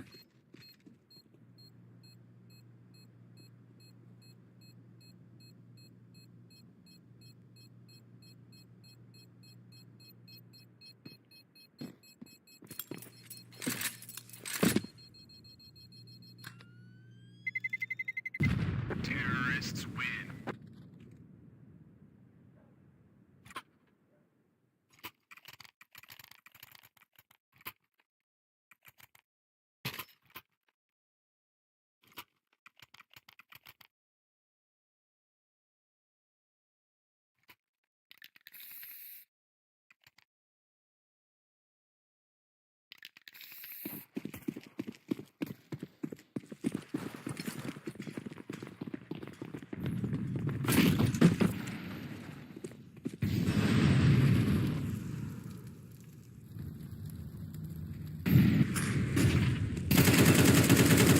Waiting for the time to shine. Literally, will be a spray that's good enough for the first of them. The second just trying to narrowly escape will sit and burn. That round's over with. Snap your fingers. The two areas all of a sudden seem to be back.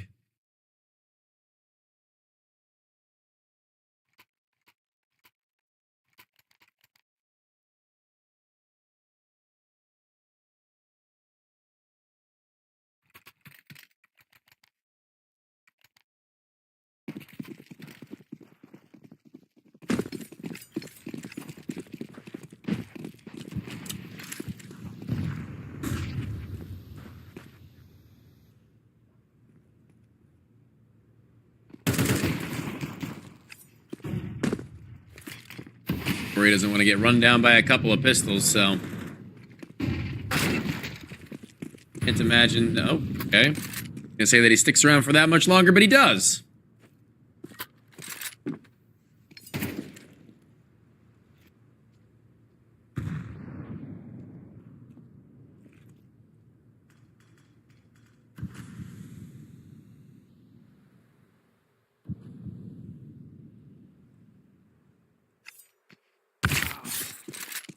Knife kill even coming through there in the B-bomb site. I don't know what the hell has gone on in this round to the point where this has been allowed to go on for so long. It is getting ridiculous.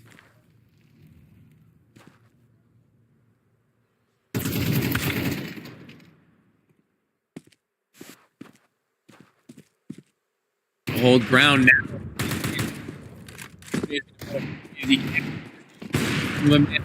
Backer, at the very least, an equalizer up in play, but still one backside sight being burned. Head removed. Yupe on call backstab. This round is a bit of a head scratcher.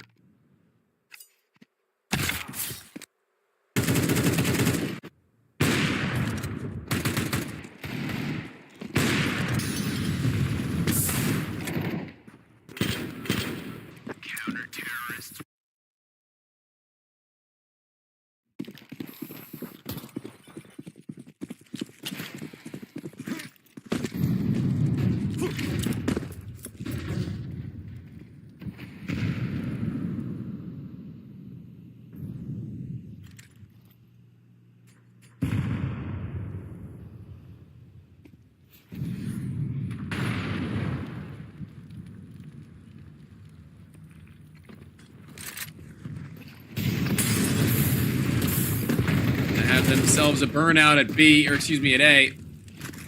Players are going to need to get in. Everybody else has been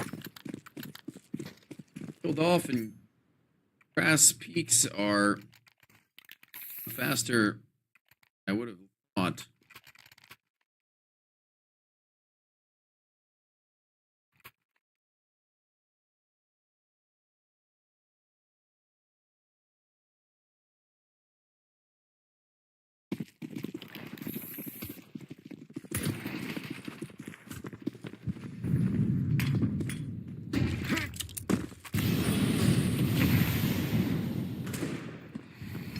Don't be fooled. This game can still have its way back. Side is a place of dreams, but say, it seems a little bit uninspired in mid right now from G2 Aries with what they have offered.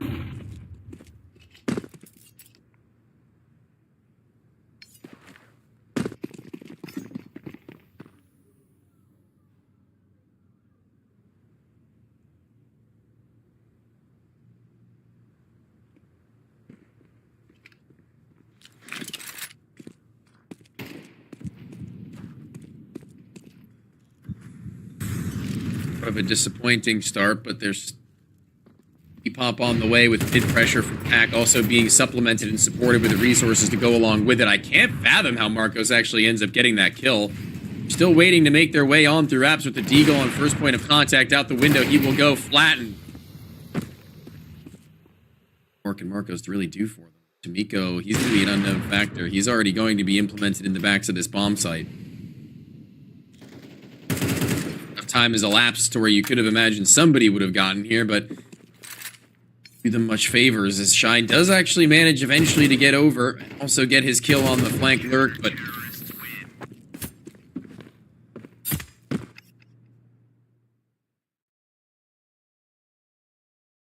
matter all the much, does it?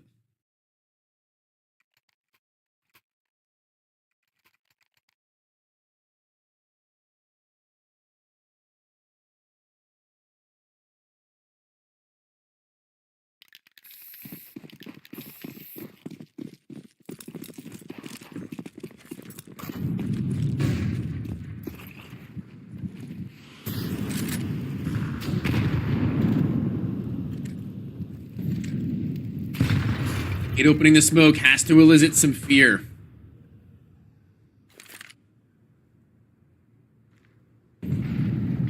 Still remain confident. Their pressure with loud sound, but no kills to be found.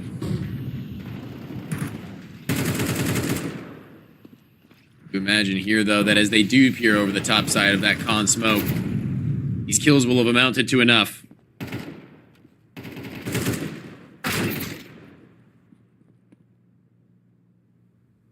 XUK and Turi's last stand.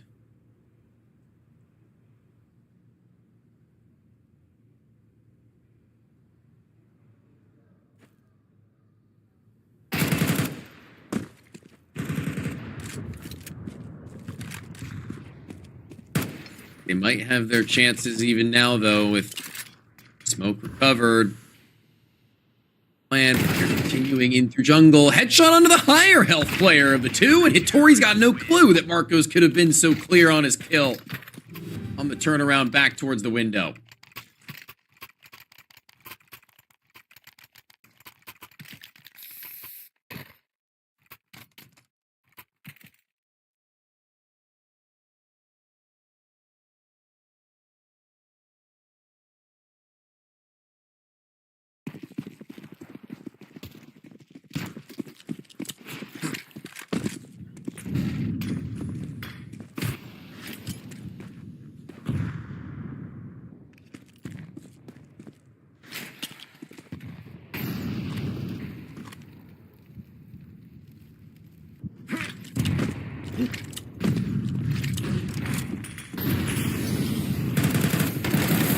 Here's the burn, but they feel the burn as Tomiko tucks. He needs a rotator. He needs something, I assume, or maybe he doesn't. Maybe he can handle this.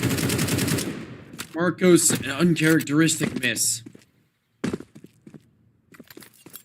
Attempts to get in that last second. Green has kind of given them the slip as to where he could have been. Naps could have been Cat. I think on that jump spot, he will just have been seen. No, not quite. Acts of archway. I don't know if Adrian can read this, and I don't blame him for not. Rounds enough? So sure, but work with what they've got.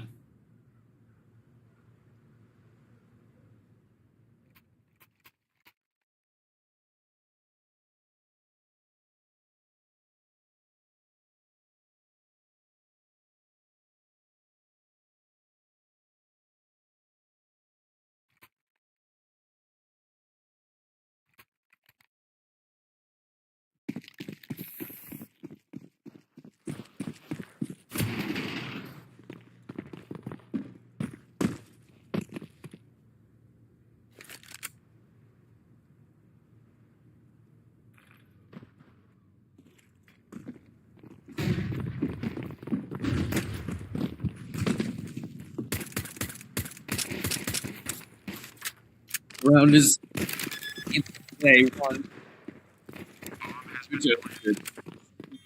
Stamp their ticket. In on. Yeah, I love that idea. That gives them ground that they can now play a new post plant position from. At both have been calmed. Goes on a swivel. Trying to check inside as both directions are maintained.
Search for two areas have given $3 round 14. Every intention fighting with their lives.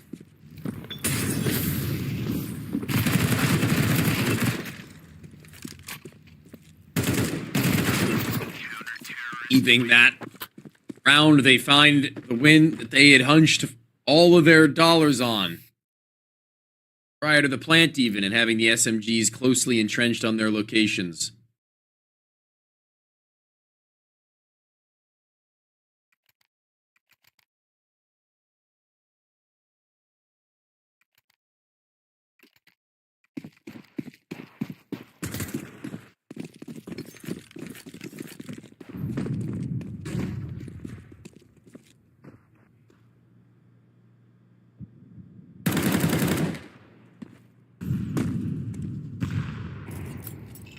So simple now for them to work with Glocks. They're on the opposite edge of what their teammates had been working on moments prior.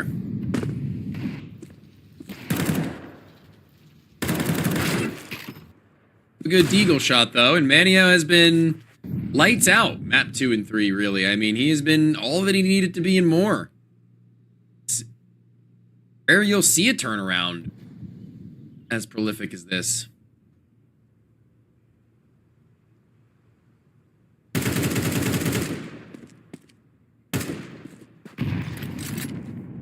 A major threat in this round brawl, though. I mean, it should still be all fine and good.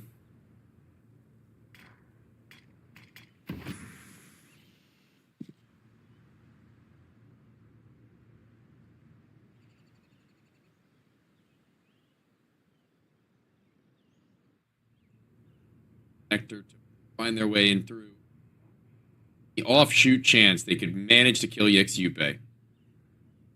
Get that gun and get hold of a little bit more, okay, aggressively. No. Even with the drop on them, they'll drop the ball.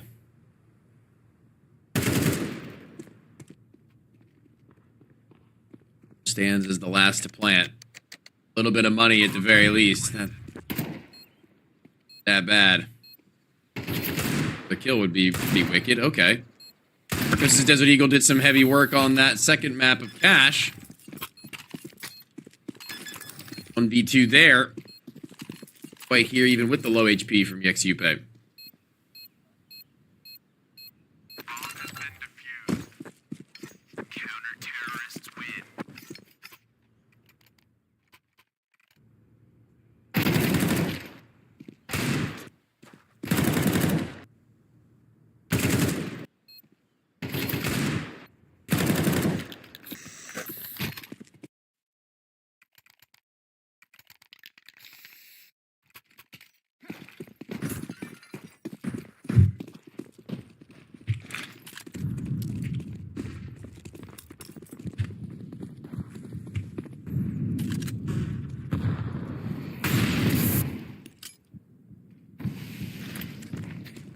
Turn for only a moment will that Tech 9 be, as they're still going to commit. He's in to leave.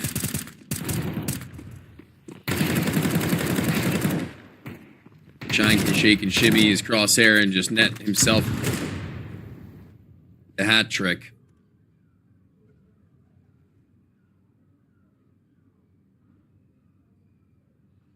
This is where the big guns come through.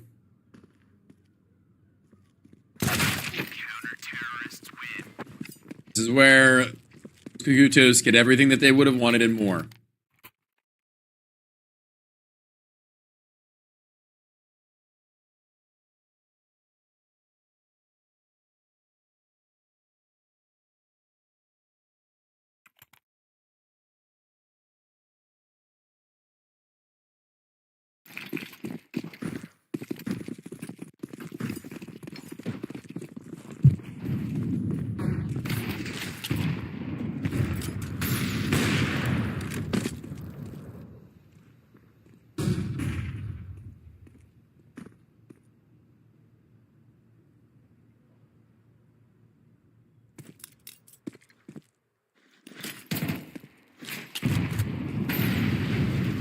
Not so sure about how you're going to operate on this round when you're a player down now, though. A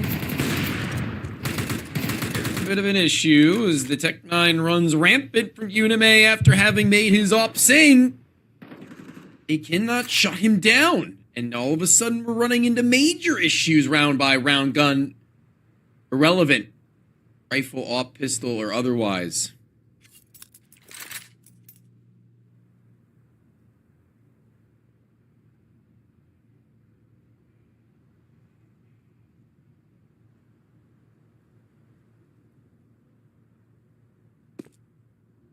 In mind the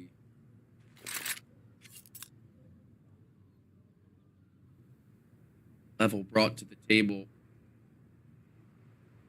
Sniper of the polls, being Unime in such form, bring a smile to my face. Play to the level that they need.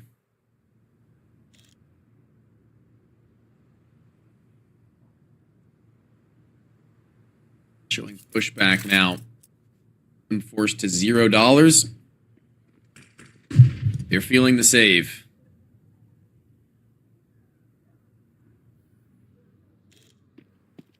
Counter-terrorists win.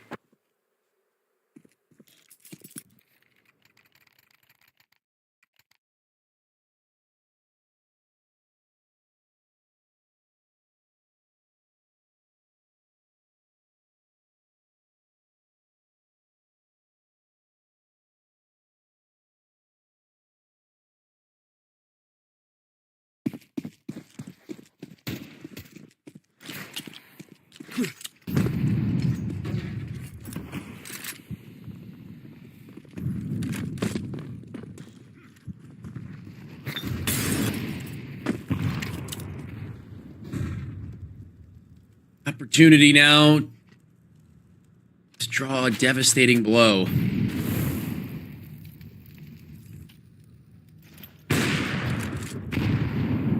Really let it sink in just how financially gapped they are.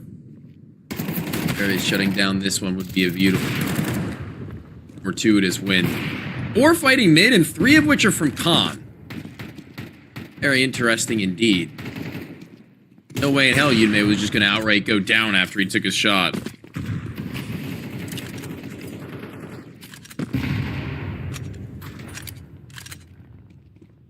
Counter-terrorists win.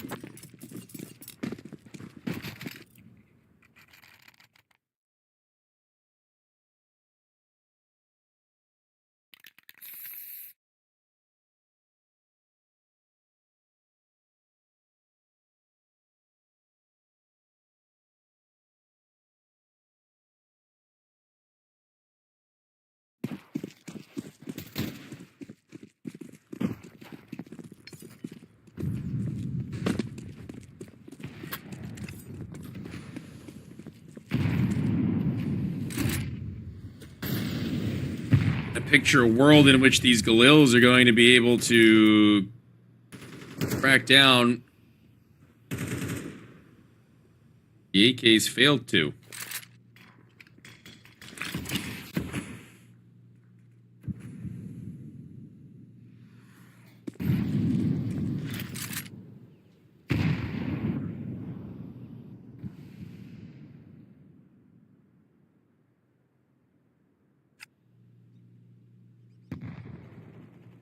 Taking it low and slow.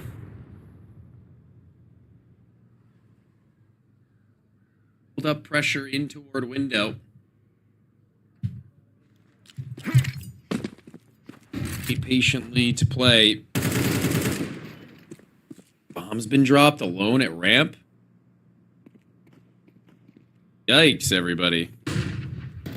This is going to be just a massacre as they attempt to get back to it. All of them are going to need to stare straight down that direction. They have to. As their attentions are taken away. Get bloodied, battered, bruised, and punched to a pulp. $4 left. These guys are bankrupt.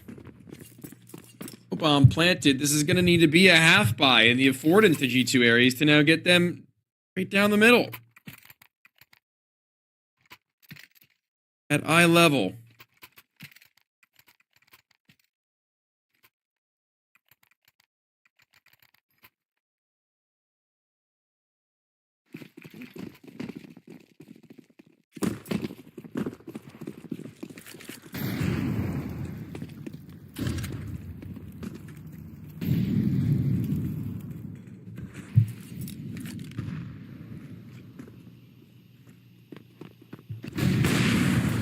This A-pop, though, does have some leverage to it, I will say. It's not bad. To get that plant off, and the fact that there was nobody directly dedicated inside of the A site will mean that they can do so, I imagine, unless that spam has something to say. HE from Shine that won't be thrown immediately, but I'm sure on the retake they'll be ready and raring to let that one rip. Is just dying for them to go overextending in towards spawn. There will go that nade. They're still playing to missiles. The flashes have gone high, and the pistols have died. Even through the walls, they were not going to be safe. Marcos has gone all the way around the world. He's just about to peer in from mid, but the bomb is not planted for that, my friend. Bomb has been defused. Counter-terrorists win.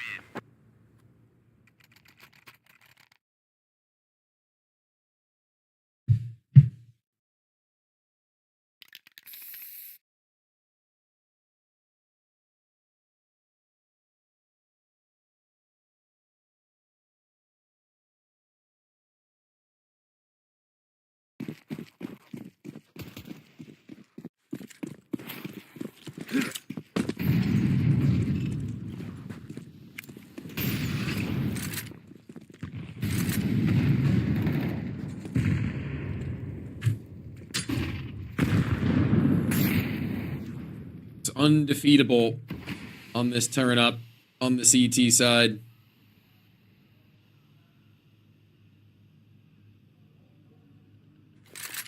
Level hope that has to have been instilled in the defense. The unwavering.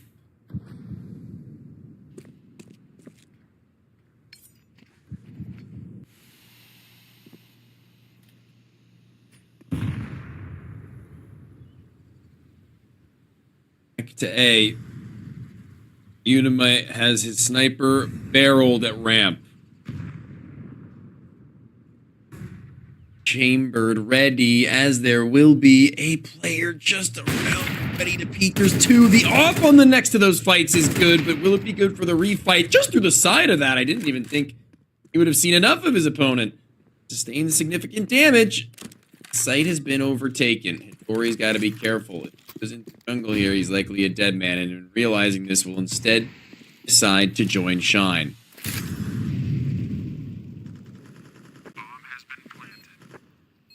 See the planter. Flash has been thrown, and Marcos is fully whited. Yupe, what a masterful throw. Wait, no, it was damaged on earlier on. Who blinded him? It was a self-flash, I'm not so certain, but Nico known to be, and there's 11.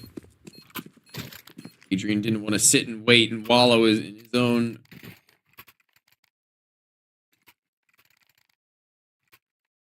self-doubt potentially for if he were to have to play a clutch.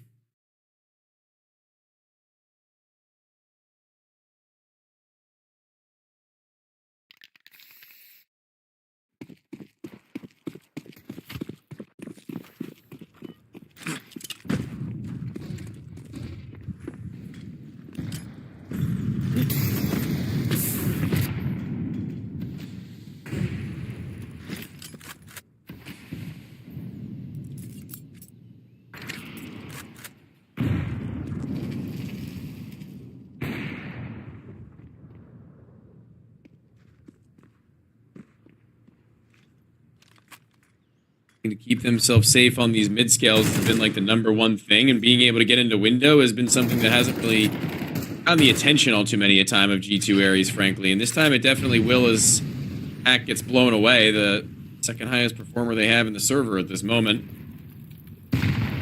Flash to the face of Hattori would be something spectacular. Adrian would be able to just pop in through that and probably find something around win then and there.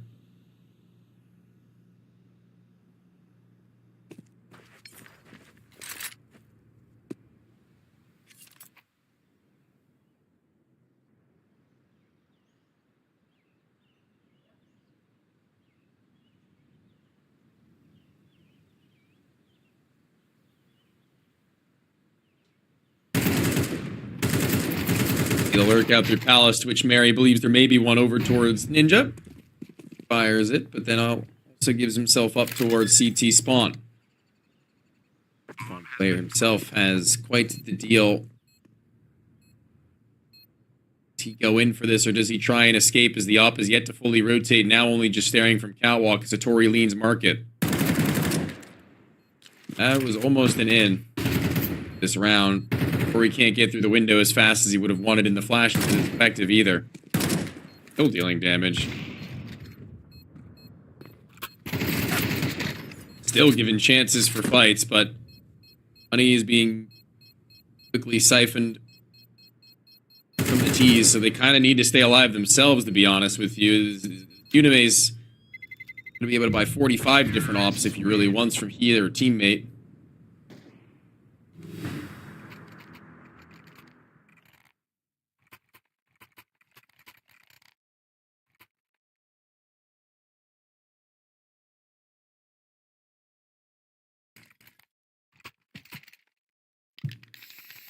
One good duel could be a determining factor this round for the Kagutos to just clean it.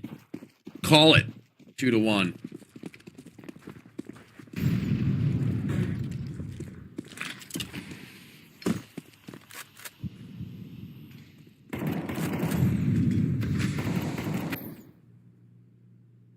Snappy about grouping towards A main, but Adrian's on a walk at B, closer than anybody else to actually getting imprinted into a bomb site, though will be the player out ramp.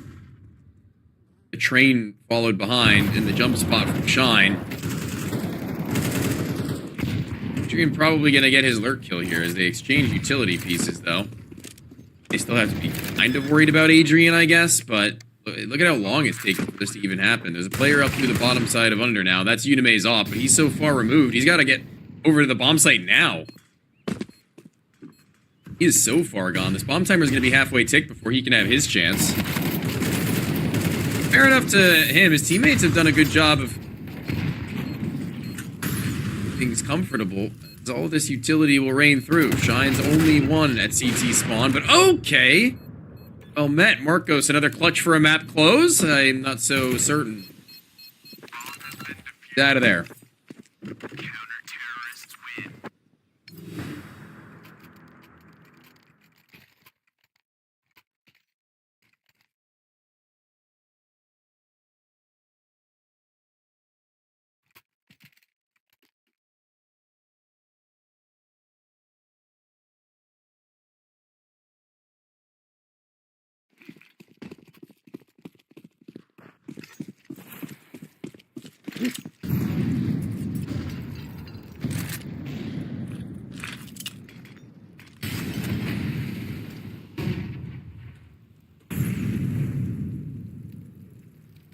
More time in regulation for them to attempt the shutdown. That nade is ridiculous from TAC. 133, he lets that loose. And it destroys Adrian. Get up there mid right now. That nade will not have been heard hitting TAC, but the bullets will still be sent right back.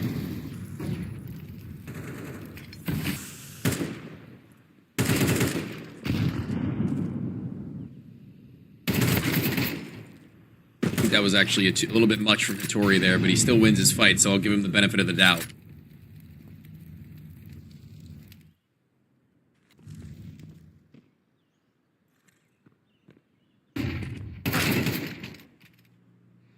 Now we're going to overtime. I didn't believe it from G2 Aries from a while there, to be frank, but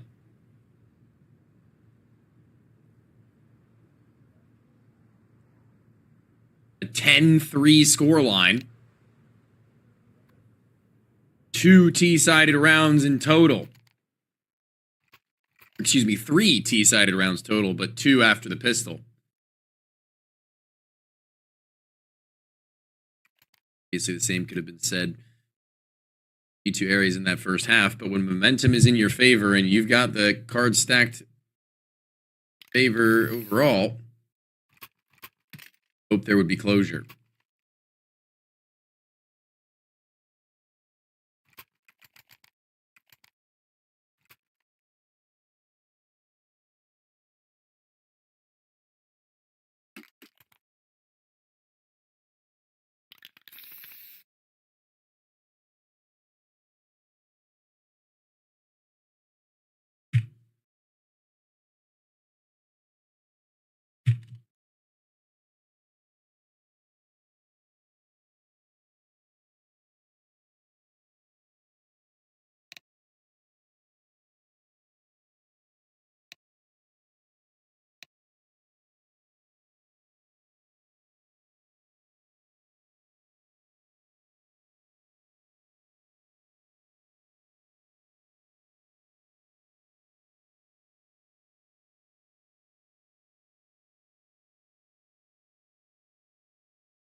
Technical timeout at this stage in the game.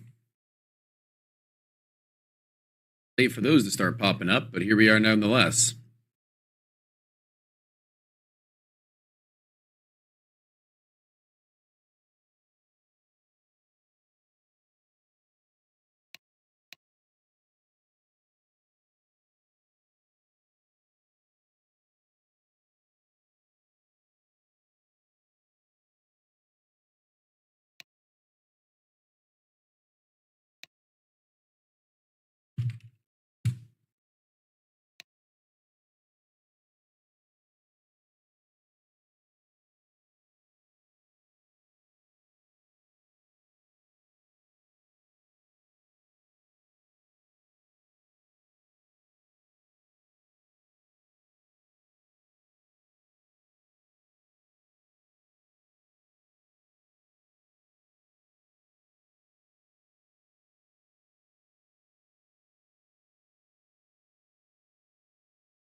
Trying to really grow into this match.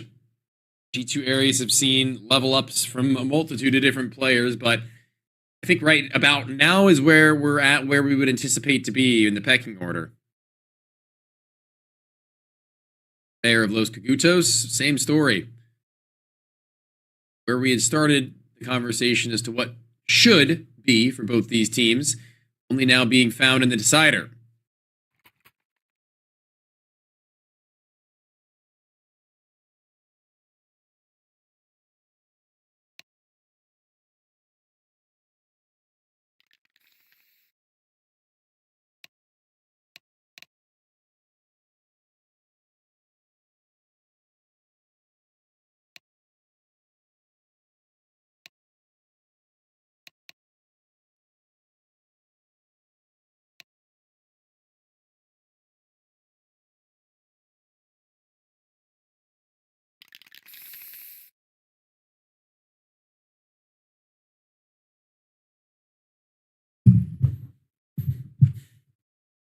Back to it.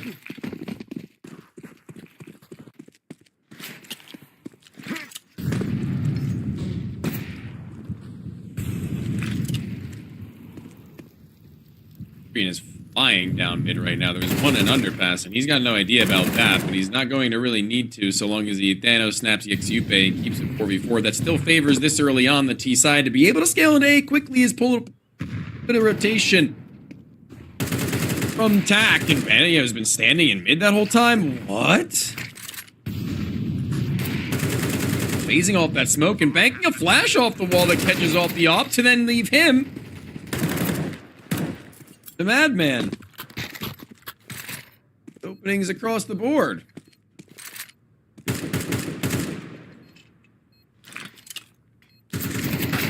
Terrorists win.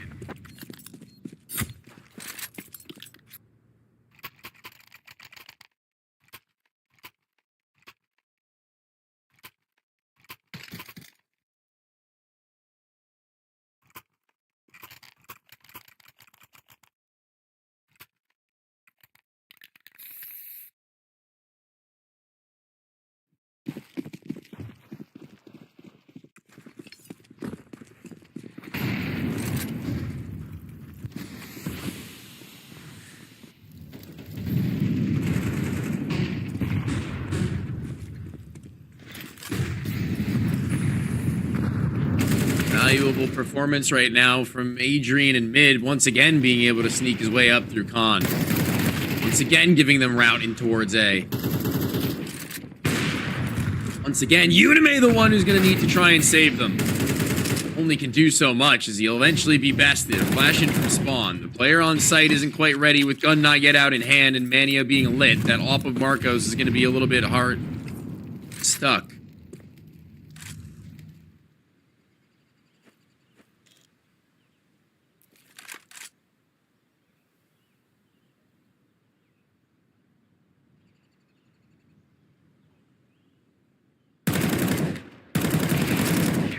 Have to burn out the both of them at the same time to tie this one at 13.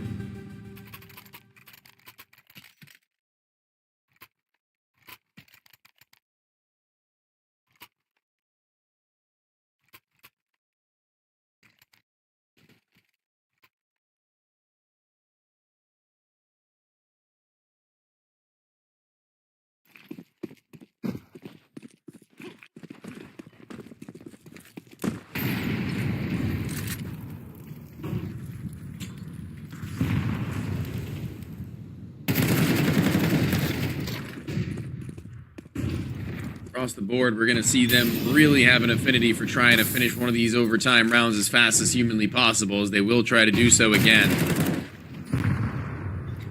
25 seconds deep, and already 5 players across the server are in the grave. Barry, the only player at A, has Manio so far removed.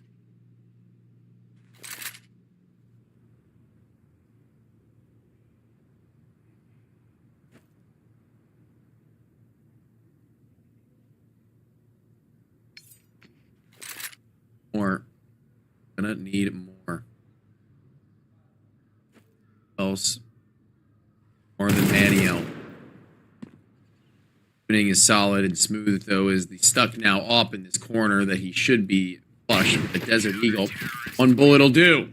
A lead on their CT side as they turn it over.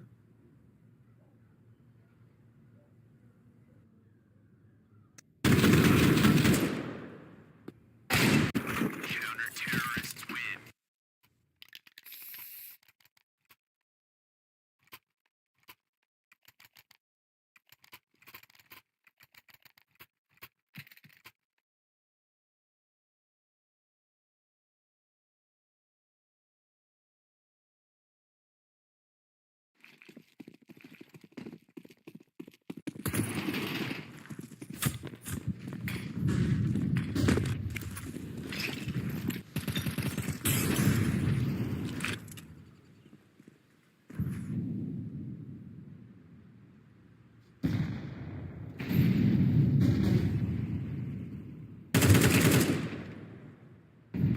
Shot player deep on ramp.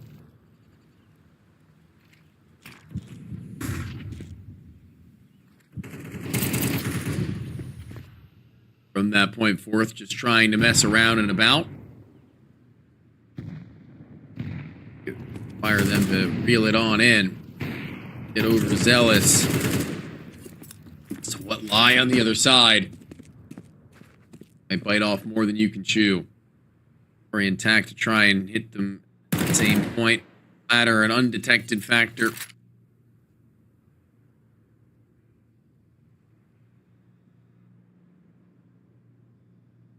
Doesn't work out right then. Counter-terrorists win.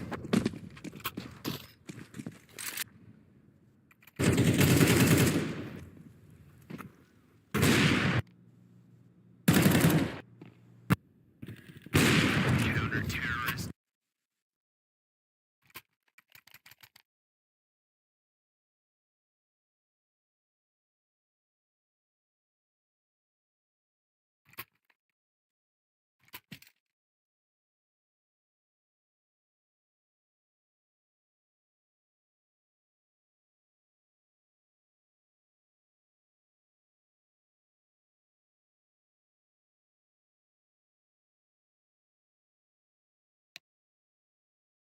I'm out. Of course, tactical.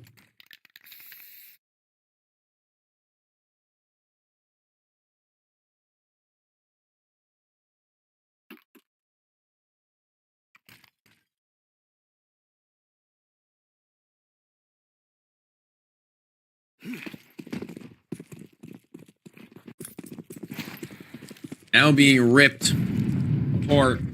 This series at every micro level. Every macro level, I think, for specifically the Kagutos, but that one from Unime is just way out of left field.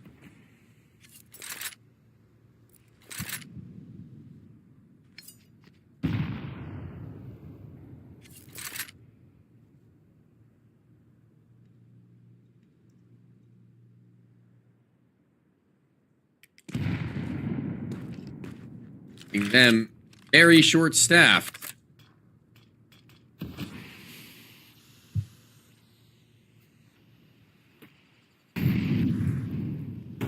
Wait for the win may be over as long as they can just close here. Max lurk behind them is all well and good, but Heatereed has no idea what's coming. Marcos the slip around him. Catwalk, but Marcos may be too high priority a target to let go of.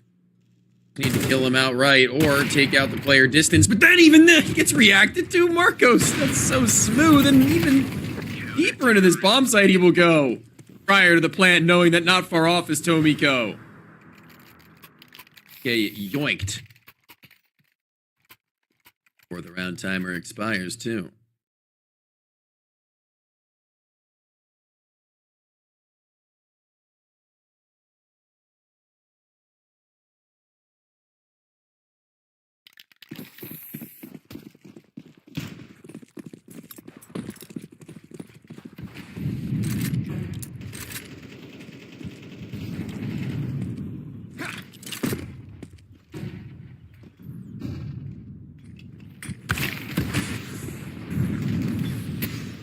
Banger pick from Unime, this time early on, finding success instead of throwing it away. What have you done? Just accidentally masterclass shine by walking right over top of the stairwell to him. Two more CTs en route. Mary needs a refrag, but Manio won't offer it. The one at the stairwell, bomb pulled and he's dead, and Unime was known to be opening in mid moments prior. It had to have been called and calm. Marcos stationed at B many a time, also needing to be in the back of Unime's mind. Manio, who needs to remain in the forefront of it, because what has he just done? Perfection.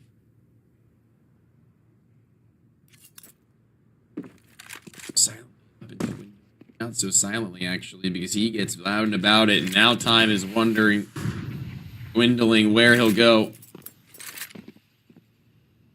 Out for the AK, Marcos ever so fearful as to how he's going to peak. He's over the stairwell and he's a dead man.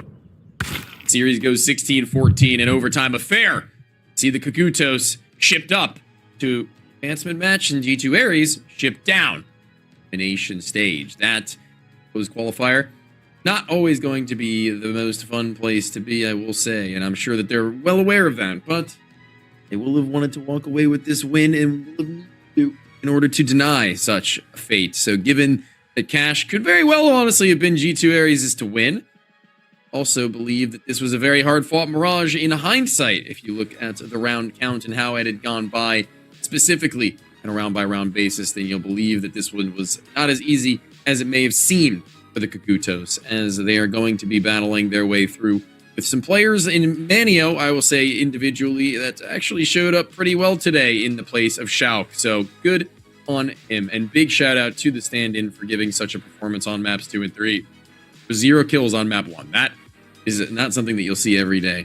Let alone the 0 kills part, but the fact that they had just outright came to full swing as the series had continued to level up, so too did he. But we have a little bit of a break between our match here and our next. I believe we do have another best of 3, if I'm not mistaken, on the horizon.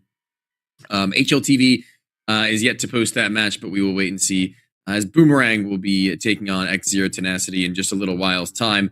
NODWIN Clutch Series at number 11 has its closed qualifier continuing on the day, so don't go anywhere. We will be back.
Welcome back. It's NODWIN Clutch Series 11's closed qualifier, where we are anticipating that there is a fourth game to be played. It was the sign-up named Boomerang versus Ex Zero Tenacity, whereas currently we are under the impression that Ex Zero Tenacity are in fact joining the server. It is unsure as to whether or not there will be a roster fielded, but we're still kind of waiting out to see whether or not they're going to appear ready for the match, or if there will be a forfeiture of their place in this and sending Ex Zero Tenacity up for free.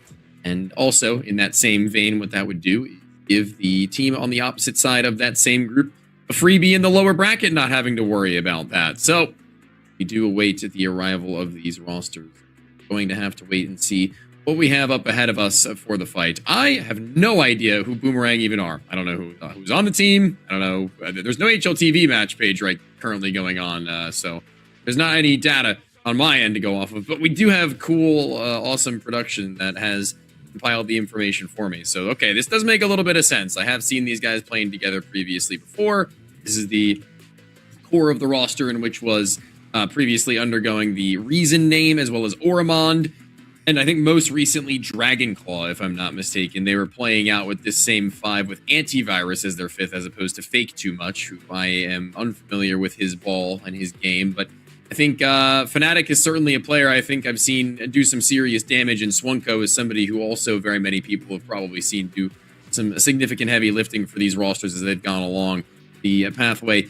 A multitude of different rosters as well as the organizations, obviously. So yeah, I mean, the last 3 months, it's not like they've been getting a whole lot of reps in as this five-man team in general, as we aren't really sure what the expectations are to be of them, but I do love their aim duel maps, and Mirage being at the top of that board, I'm not in the least surprised. It was not so long ago they were playing a lot of Overpass as well. They were specialists on that map whilst it was still in the pool, but now that it is no longer with us, maybe a little bit of a lenience towards Anubis, so it would seem in recent times. Ex Zero Tenacity is a team that I think many people are a little bit more familiar with, I would assume. Over the course of time, they have been battling as best they can in order to keep the dream alive. This core that has been relatively in and out with, Zero Tenacity itself, Partisan previously, Kindo and VLD, and even in their photos wearing the same jerseys at some point in time. A lot of history between these guys. I mean, they've been all across. Dragon only having just returned from his international stint with Metasports now, and trying now on the bench to play with these guys and being allotted the time in order to do so. I think when he was back on Partisan not so long back at the end of back at the end of 2025, he was playing with Kindo and VLDN as well. So a lot of history between these guys in that department.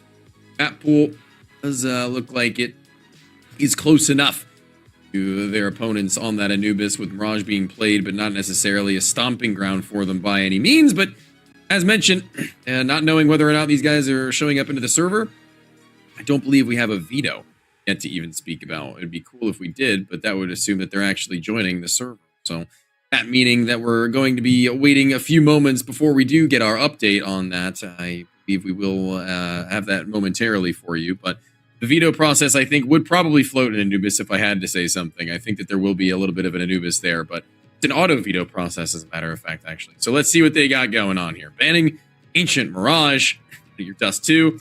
Is that where the Anubis will be brought through? Cash. Curious. And on Anubis, now something is definitely out of whack, as we have our Inferno as a third if we do ever get there. That is certainly wild. I can't imagine that this one is going to make a whole lot of sense hitting that cash point. I don't know if these guys have even played it just yet.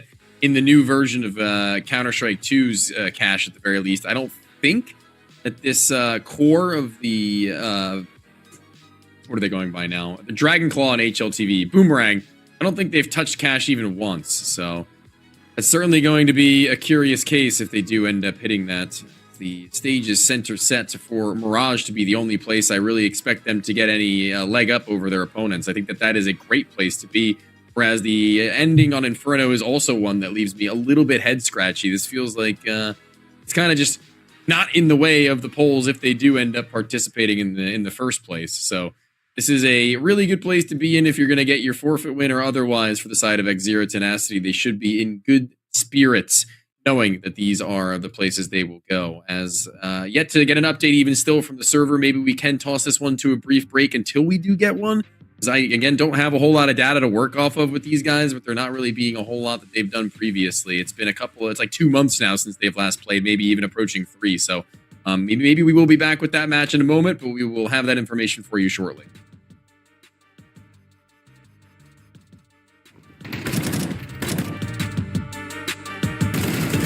Thank you, thank you.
Amigos on the bay.